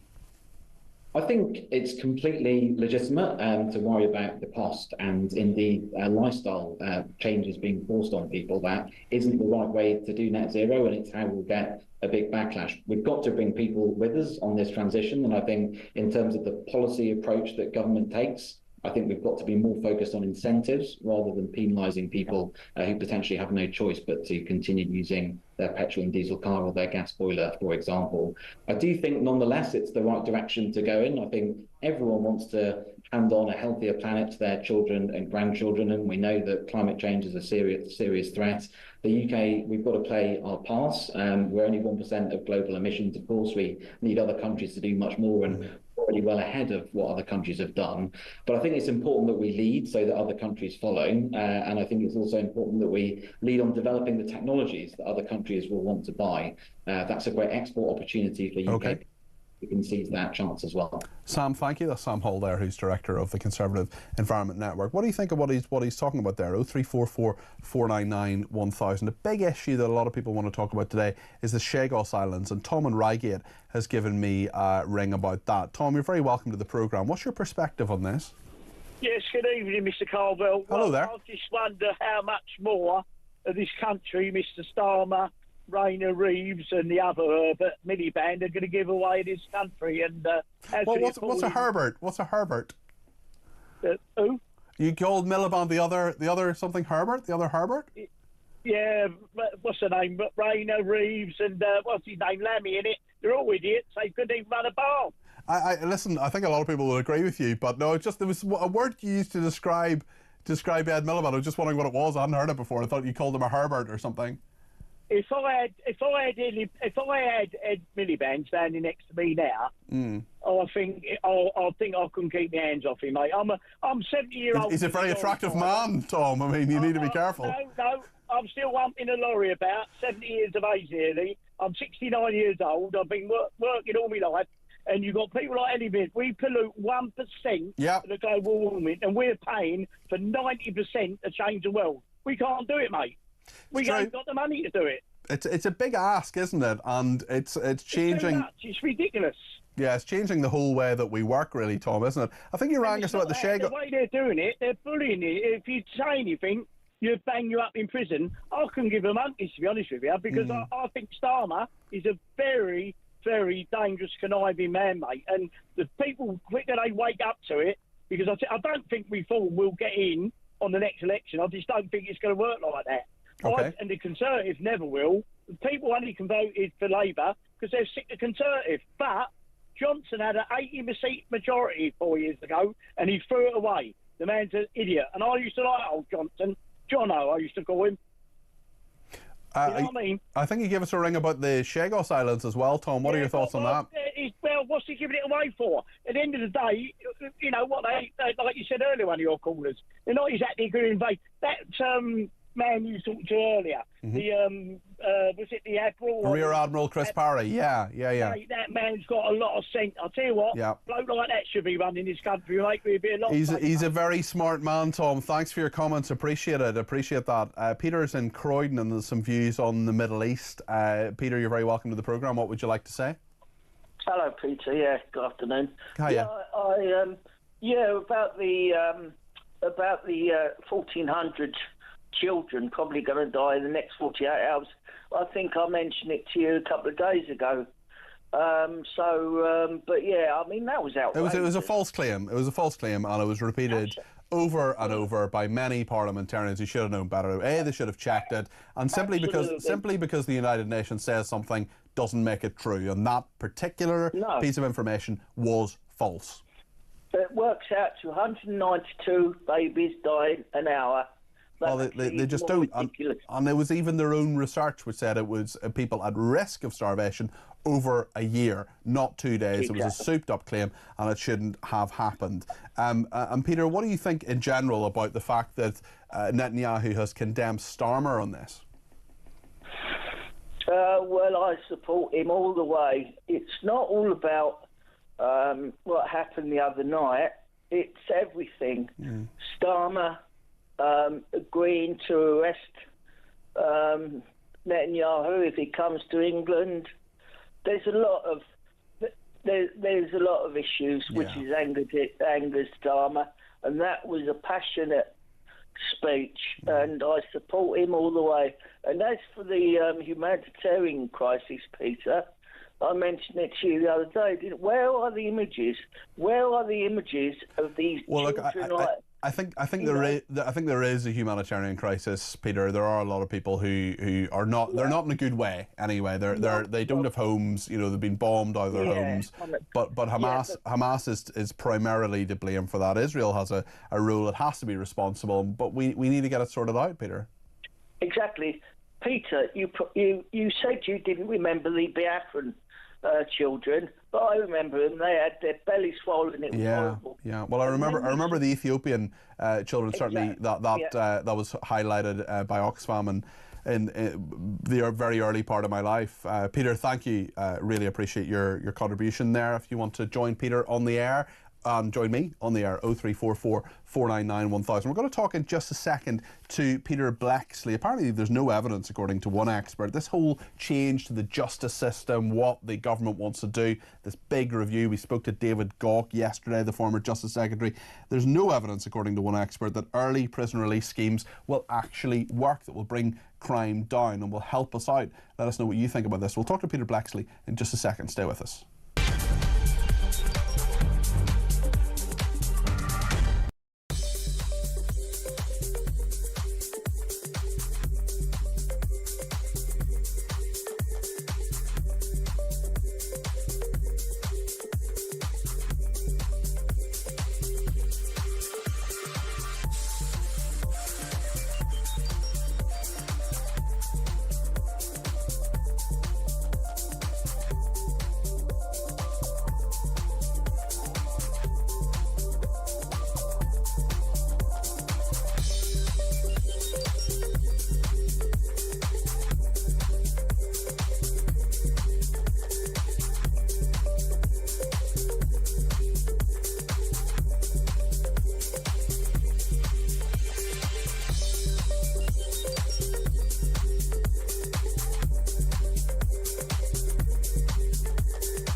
Obviously, Russell T Davies has said, look, it's not necessarily woke. I just see it as a bit of an open door thing. We're just reflecting on things, but you have storylines that some people feel have just been Beverly, a bit it doesn't actually reflect the vast majority of British society, does it? It reflects a small portion of society that are into all this wokery, all of this DEI stuff. It's marginal.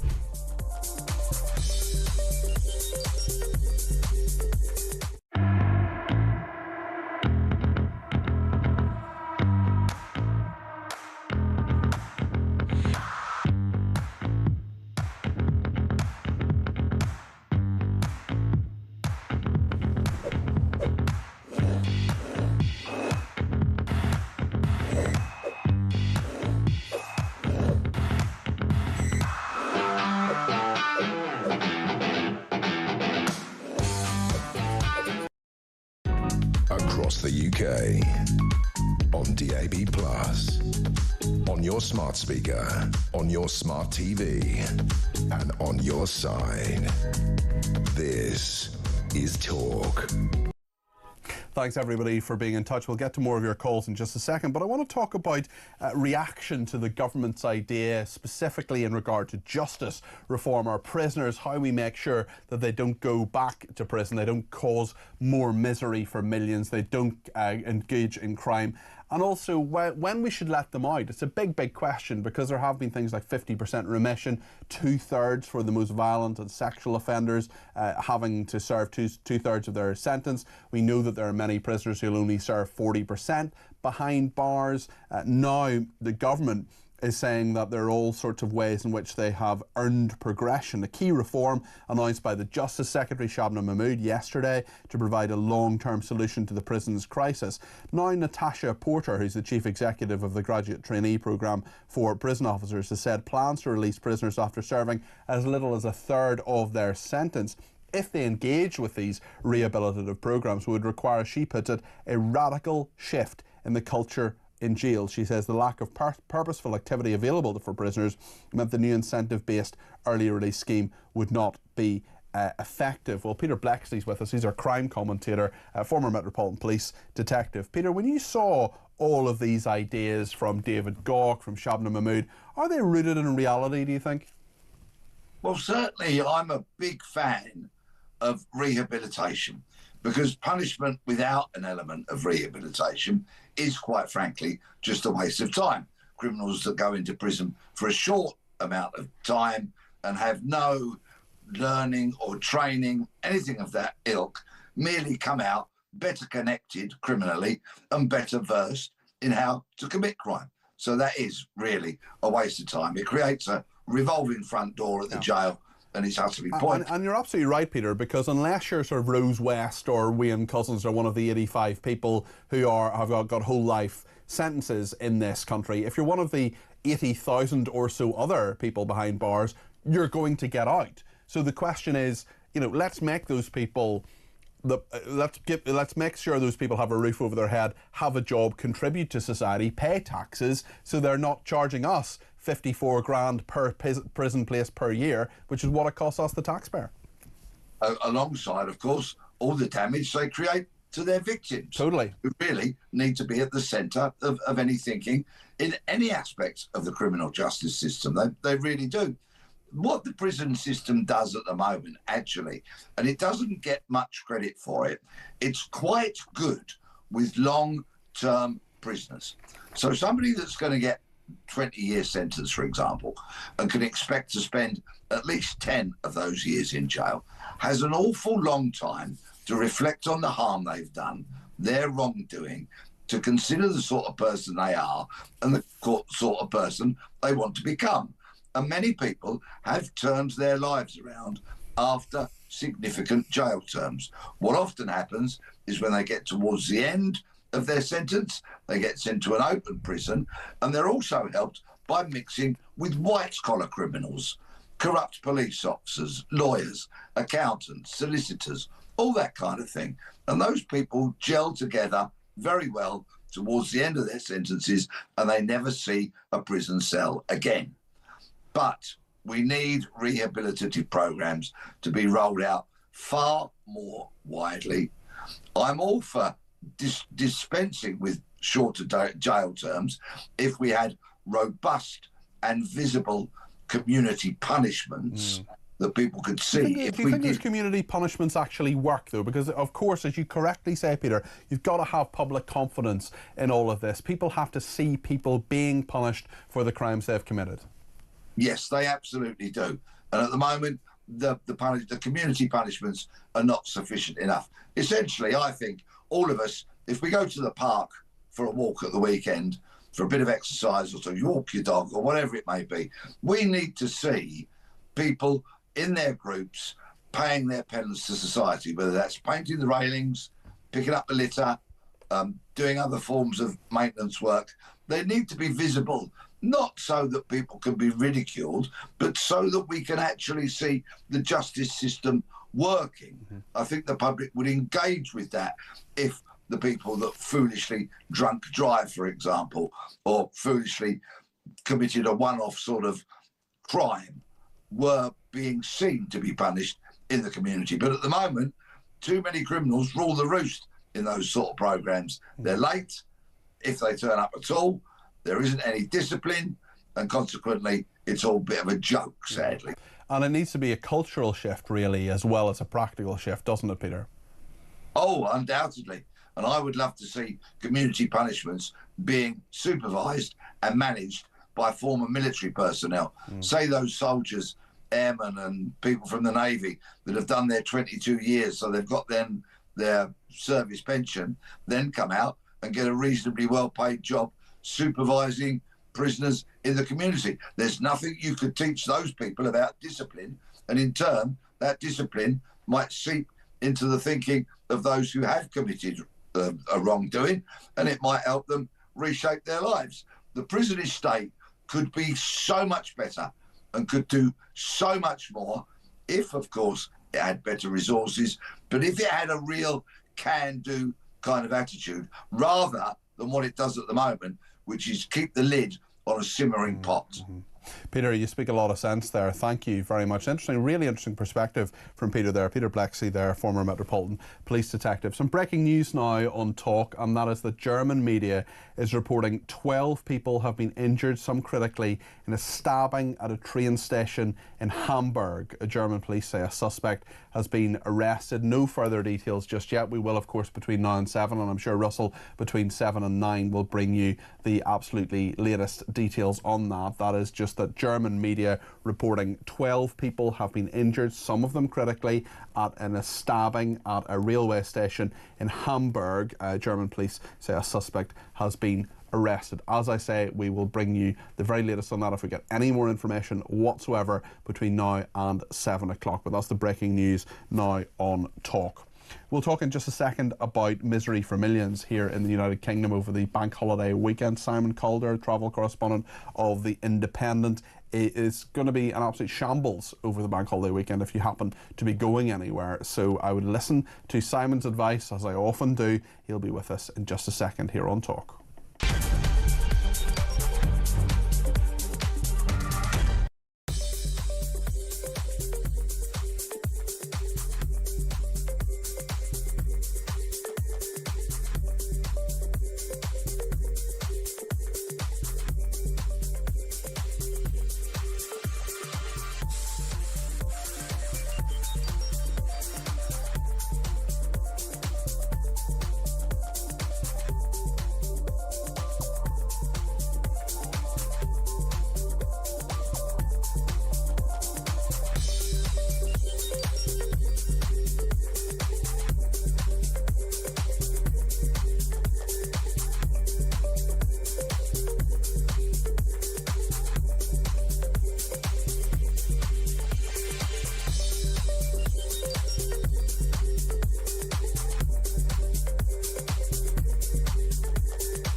Across the UK, on DAB+, on your smart speaker, on your smart TV, and on your side.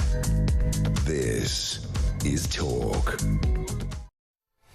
Thanks everyone who has not only got in touch but is trying to get in touch. Twitter apparently has had problems for the last 24 hours according to Tech Up Dave. He's been looking into it, so thank you to him for that. So don't tweet me just at the moment because it won't come through. Instead, text me 87222 with the word talk in your text, or you can send me a message on WhatsApp 0344 499 1000. You can send me a voice note, you can send me a text message, or you can give me a ring on that same number 0344 499 1000. We'll take some more calls in just a minute, but first of all I want to go live to Waterloo Station and Simon Calder, who is the travel correspondent of The Independent. Simon, just tell us why you are at Waterloo, why you've decided to go there today. Well, Peter, it's simply because this is the very last rush hour with a privatised company running in and out of London Waterloo. South Western Railways has been brought back into public control, renationalised as from Sunday morning. So the commuters here will be setting off knowing that on Monday morning they'll be able to return with a spring in their step because everything will be better. Actually, nobody believes that. And of course, the railway company has actually written to everybody saying, don't worry, nothing's going to change. It will just be exactly the same as we have now.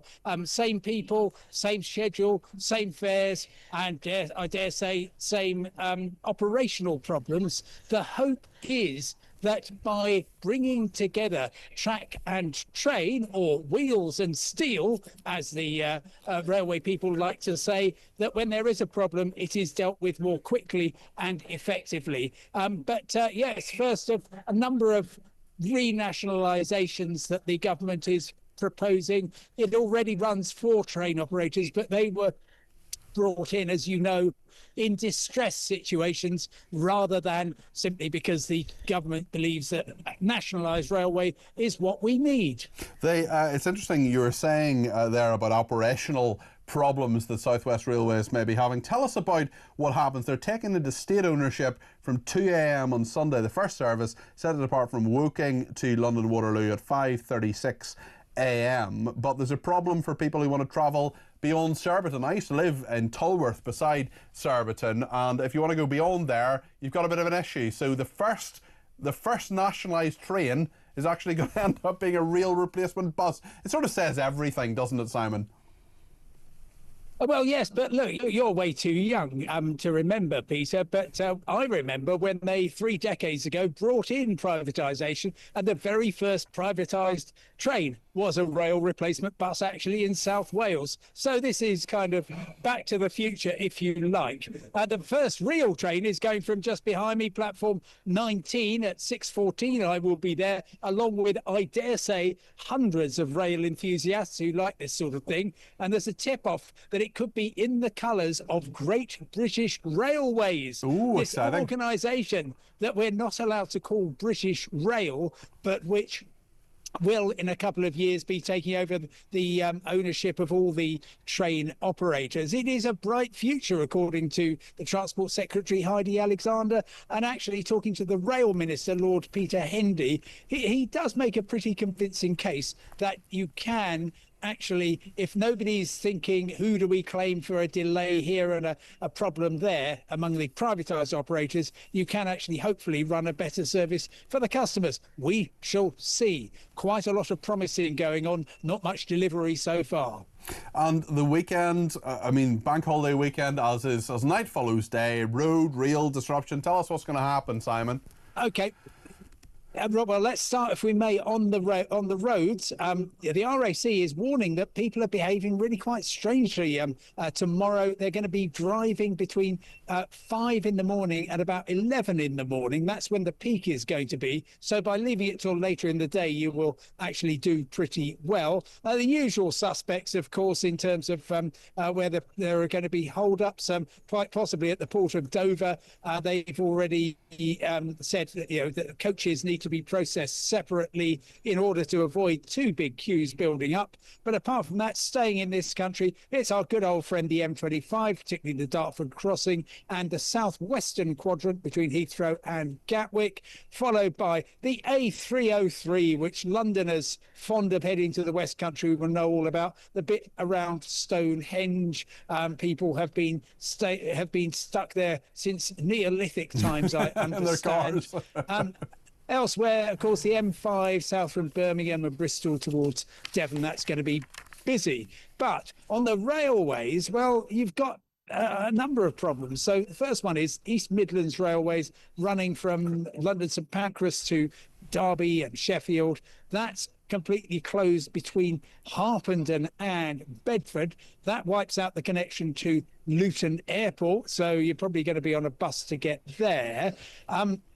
The West Coast Main Line, not actually closing as it has done in the past, you and I have talked about, but the really fast sort of bit of track between Rugby and Stafford is being closed for the next 10 days. And that means that they are, it's going to be a really slow old thing. People may well have been, if they're familiar with the West Coast Main Line, on the old diversion via Birmingham. It kind of adds good hour, most journeys from, say, Glasgow or North Wales to London. And then I don't want to be too London-centric, but the Piccadilly line is going to be closed for almost all its length. All the bit from Cockfosters in North London to Hammersmith in West London is going to be closed. Yes, you'll still be able to get to the airport, but it's not going to be Heathrow Airport, but it's not going to be easy. So probably use the Elizabeth line instead, which should be running. Basically, good luck, everybody.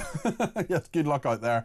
Simon, thank you very much indeed. Appreciate that. That's Simon Calder there, the travel correspondent of The Independent, and he's talking about Going back to the future in regard to those rail replacement buses, I think I'd probably rather be in a DeLorean than a rail replacement bus. I must say, three most terrifying words in the English language: rail replacement bus. Never a pleasant experience. Always takes far too long to get there as well. But thank you to Simon for that update. There's a little bit more detail coming through in some of the news outlets in regard to what has been happening in Hamburg, and 12 people have been injured in that knife attack at the main railway station in the German city of Hamburg. That's according to local media reports. They say 3 of the victims are in critical condition, 3 others seriously injured, according to local media. Police say they've arrested a suspect. A major operation is underway. The attack understood to have happened at Hamburg Central Station at around 5 o'clock our time on Friday, so about an hour and a half ago. And a spokesman for the Hamburg Fire Department told the Agence France-Presse news agency, respected news agency, the 12 people had been injured, some of the injuries life-threatening. A post on X from Hamburg Police on Twitter. Some Hamburg Police said, according to initial findings, a person allegedly injured several people with a knife in the main station. The suspect was arrested by police. So just a little bit more detail there of what has been happening in Hamburg. And of course, if we get any more details between now and 7 o'clock, we will absolutely bring them to you here on Talk. I speak to Stephen in Cambridgeshire. He's given me a ring on 0344 499 1000. Stephen, you're very welcome to the programme. What would you like to say? Hello, Peter. Hi, Stephen. You're going to have to buy me a new telly if you keep having people on like Matthew Ladd. Were you throwing things at it? Oh, mate, I come really close. I just found it a bit hypocritical about his comments about Trump interfering in, other people's sort of governments and that.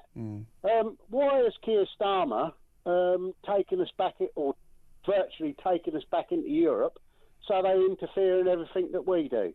Yeah. I mean, it's a very fair point, and 17.4 million people said no. Actually, exactly. We want to be out of. I just don't think you can argue at all that what Starmer has done doesn't mean we're subject to more regulations by Brussels, and that's what people voted against. It does, because and the other thing that I was thinking about as well was I noticed that it said we will be subject to their carbon taxes, which I think are more stringent than what actually ours are. Yeah, no, it's true. So, all this talk about our fuel bills and that going down is pie in the sky. Well, there's so many people who, have been told they'll go down 7%, and maybe if they do, that'll be a good thing, Stephen. Yeah, but how much is the EU's carbon tax?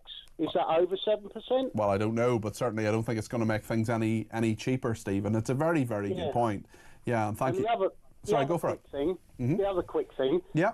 I think it's disgusting that Keir Starmer wasn't on national TV today condemning the atrocity in New York. Washington. Whatever it was. Yeah. And stating that he won't tolerate any anti-Semitic, acts in Great Britain. Even on Twitter, Stephen, it took him until yesterday afternoon. We had the Irish leader, the Irish Prime Minister, put out a tweet very early in the morning. We had Macron putting out a statement saying this is dreadful, this shouldn't happen. And for some reason, Starmer took until the afternoon. I mean, when you're behind the Irish on this, you're having serious issues. Yeah. Okay.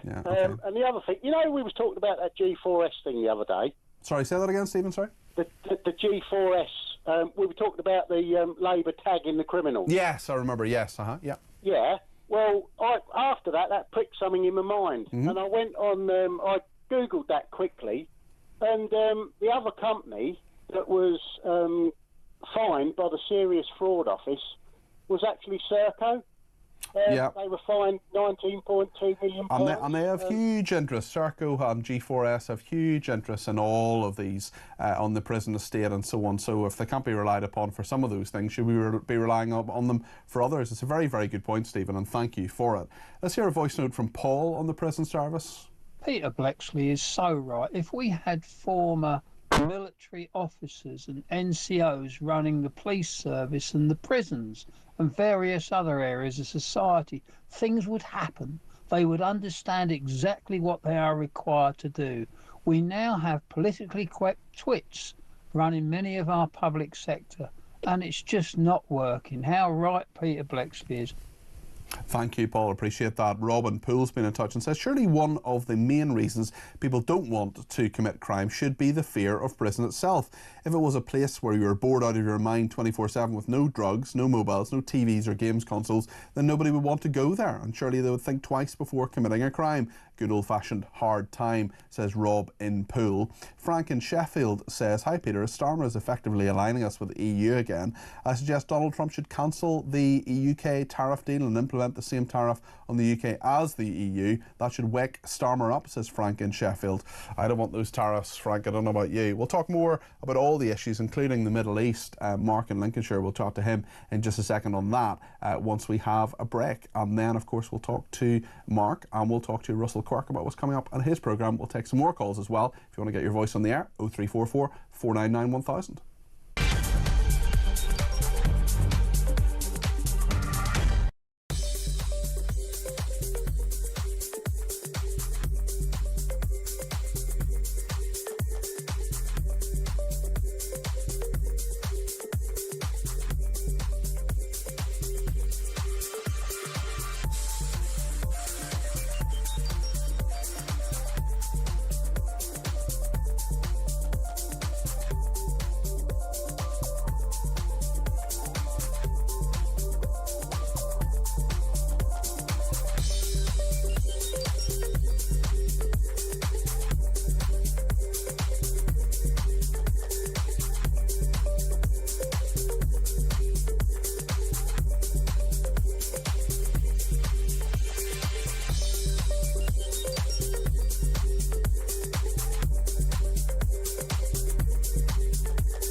The extraordinary thing is it's even worse than that, Alex, because the reality is what they've also done is they've effectively conceded that these courts that were set up deliberately, very deliberately by our predecessors, people like Churchill and so on and Attlee, Labour and Conservative, they were set up in order to dispute between countries but not between Commonwealth countries.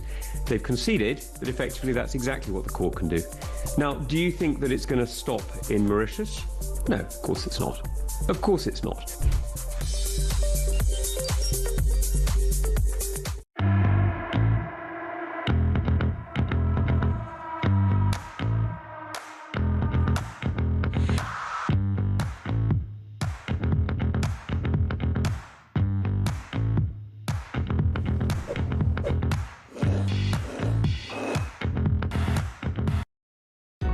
Across the UK, on DAB+, on your smart speaker, on your smart TV, and on your side. This is Talk. Mark in Lincolnshire, as I promised, is waiting on the line. He's given me a ring on 0344 499 1000. Mark, you're very welcome to the programme this evening. What would you like to say? Hi there, Peter. Great show as ever, my friend. Basically, it's regarding the Israel situation, Gaza, the government's approach that they've taken now, joining up with so many other Western countries in, essentially condemning Canada Israel. and France, yeah. Yeah, Canada, France, Ireland, you name them, they're all on the list, aren't they? Just basically, just this rise of, the Western nations against Israel, really. It's just really sad to see. I mean, I kind of feel a bit ashamed, really, that, this that this country has taken the turn it has. I know it's not everybody in the country, but it kind of just really, I feel quite passionately about this stuff, Peter. These are people that are directly fighting against terrorism that will affect us. Yes. We already have enough of a problem in this country. But, the things that they're having to deal with, the rocket attacks, they don't stop. The killings of Israel. Although when you have, Mark, I'm basically almost completely on your side on this. The problem I have is when you have outrageous comments, for example, from the finance minister, who's not a member of Netanyahu's party, but when he says things like, we need to cleanse Gaza of all Palestinians. I mean, those kind of words are what those who are against Israel will seize on, and they'll say, here's a senior government minister, here is an administration that is not doing enough for the humanitarian crisis in Gaza, and you've got to fight against that. You've got to be able to have an answer for that. And I really want to support Israel as much as possible, as you know, but the humanitarian issues there are really serious and they're growing. I think the problem that I have with this, Peter, is, yes, you will get comments from certain members of the Israeli government that are very much on the further side of right. Yeah. The far right side of things. I do understand that. I don't completely think that the Israeli government are the bee's knees, if that makes sense. Sure. However, generally speaking, I think what they're doing is something that they need to do. I think that you have to eliminate Hamas from Gaza. I think Israel do need to control Gaza, in fact, because to me, it's not good enough removing Hamas. You need to control that area because they will just elect the same people again.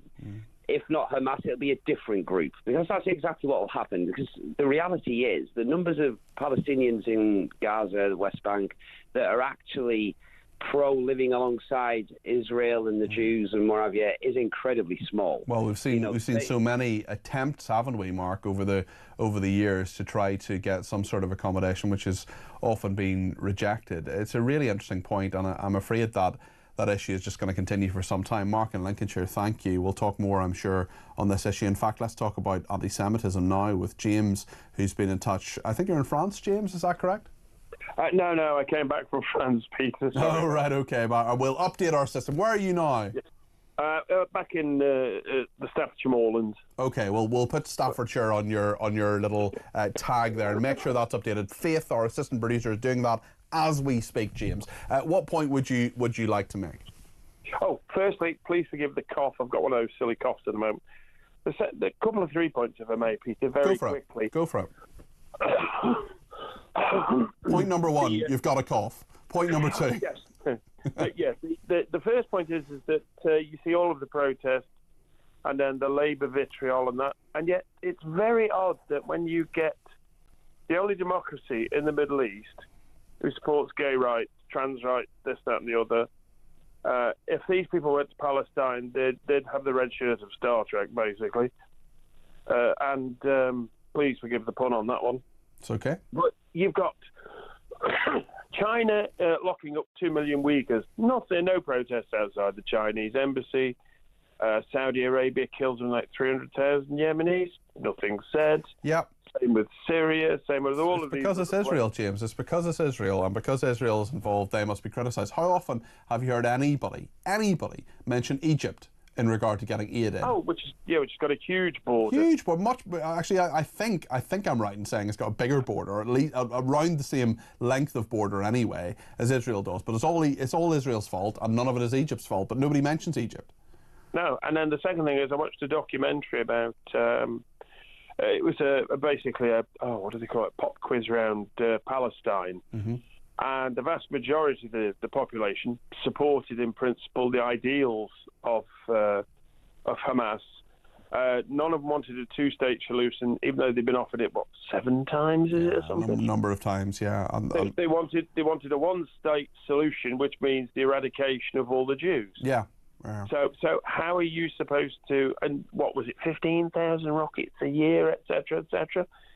all of these seem to be tin-eared. Lastly, my separate point on Keir Starmer is he's such a damn good deal maker. I'm going to see if I can persuade a Nigerian friend to convince him that he's a prince and needs some money. I'm pretty certain he'll pay. I wonder, is there a Nigerian prince just sitting there in Nigeria thinking, do you know what, I've got a huge, big, cavernous, I've got a big barn full of money. I keep emailing people trying to give it to them, and they just don't.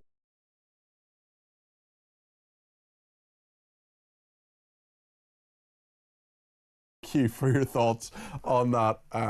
James in Staffordshire, thank you for that. James has come back from France, and I hope you're better. I hope your cough clears up as well, James. I appreciate that. Anne is in Sussex, our last call of Drive today. Anne, you're very welcome to the programme. Oh, so thank you very much, Peter.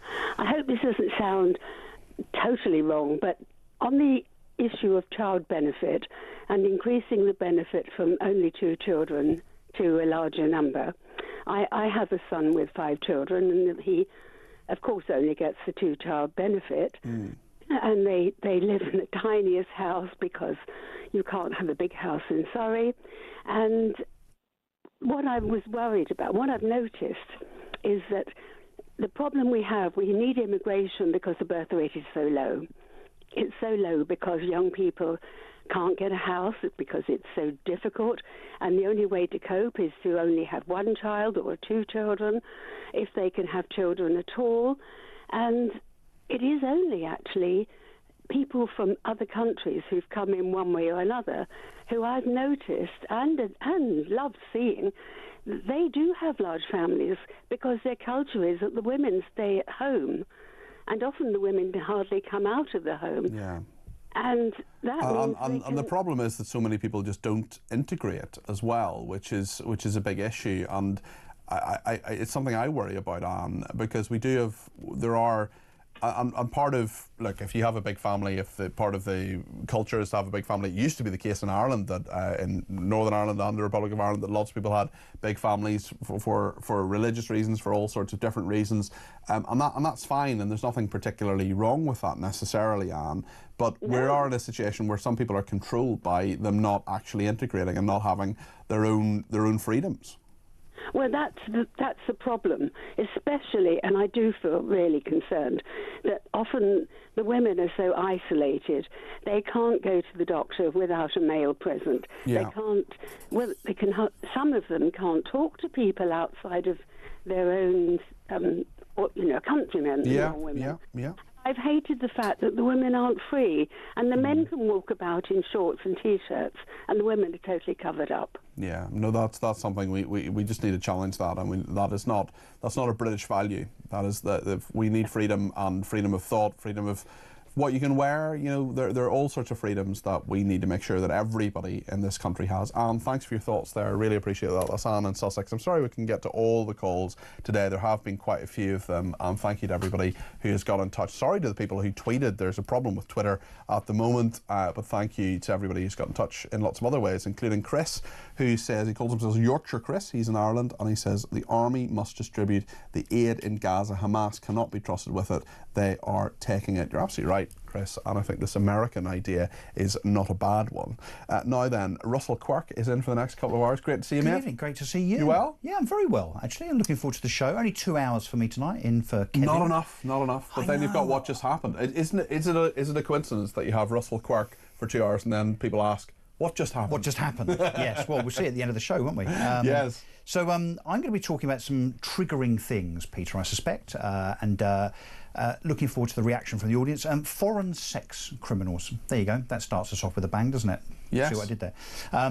Katie Lamb in Parliament has reiterated what Chris Philp has said around the different crime propensity for various ethnicities that come to this country. And Labour have branded it an outrage that we should talk about such a thing. Well, I put it to you that actually the outrage is the propensity of such crimes in the first place. We're going to be talking about that. I suspect there'll be some audience Are you reaction. talking about how many Albanians have been convicted? Well, it's by any chance? Because that was about a month ago? Well, let's say how the statistic came out about 1 in 5 Albanians in this country has been convicted of a criminal offence. Yes, and Afghans are 20 times more likely to commit a sexual offence than a British person. Wow. Yes, there you go.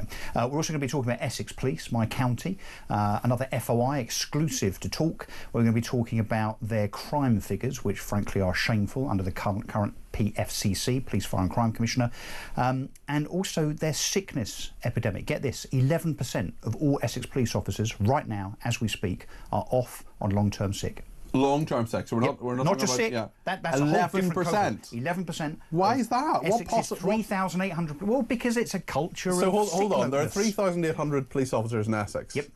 And you've got what? About 400 of them. 420 of them are off on long-term. 420 people. And get this, 60% with, and I'm going to do big inverted commas here, I'm afraid, mental health.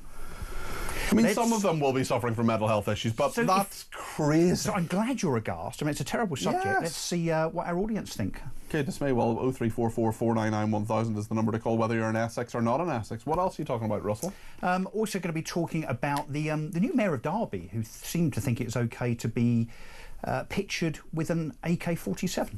Pictured with an AK-47? The new Liberal I have to watch this programme. OK, why is a Liberal Democrat Mayor of Derby... I worked in Derby for 3.5 months. Nothing happens there. Well, so he, some years ago, was pictured with an AK-47 and was a magistrate and was kicked out of the magistracy, as I think is the term, because he was pictured with an AK-47. We all know what that means, what that signifies. You know, you could be forgiven for thinking that's a kind of a hat tip to terrorism, to all sorts of horrible things. But he's still gone and been elected as a Lib Dem councillor, and they've just elected him Mayor of Derby. It was taken when he was on holiday in India, apparently, was it? Yeah, so, but why is he... I don't know about you, Pete, I've never been pictured with an AK-47. I haven't been pictured with an AK-47. Or an M16. No. Or a knife. No, just hasn't been. You haven't whipped out the... my question, again, to our beautiful audience is it OK? It's a very, very good point, my goodness. That is a packed show. Isn't it? Russell, my goodness, and Russell Quark, who will be here between 7 and 9. Russell, thank you for that little preview. You did ask. Yeah, well, and you provided.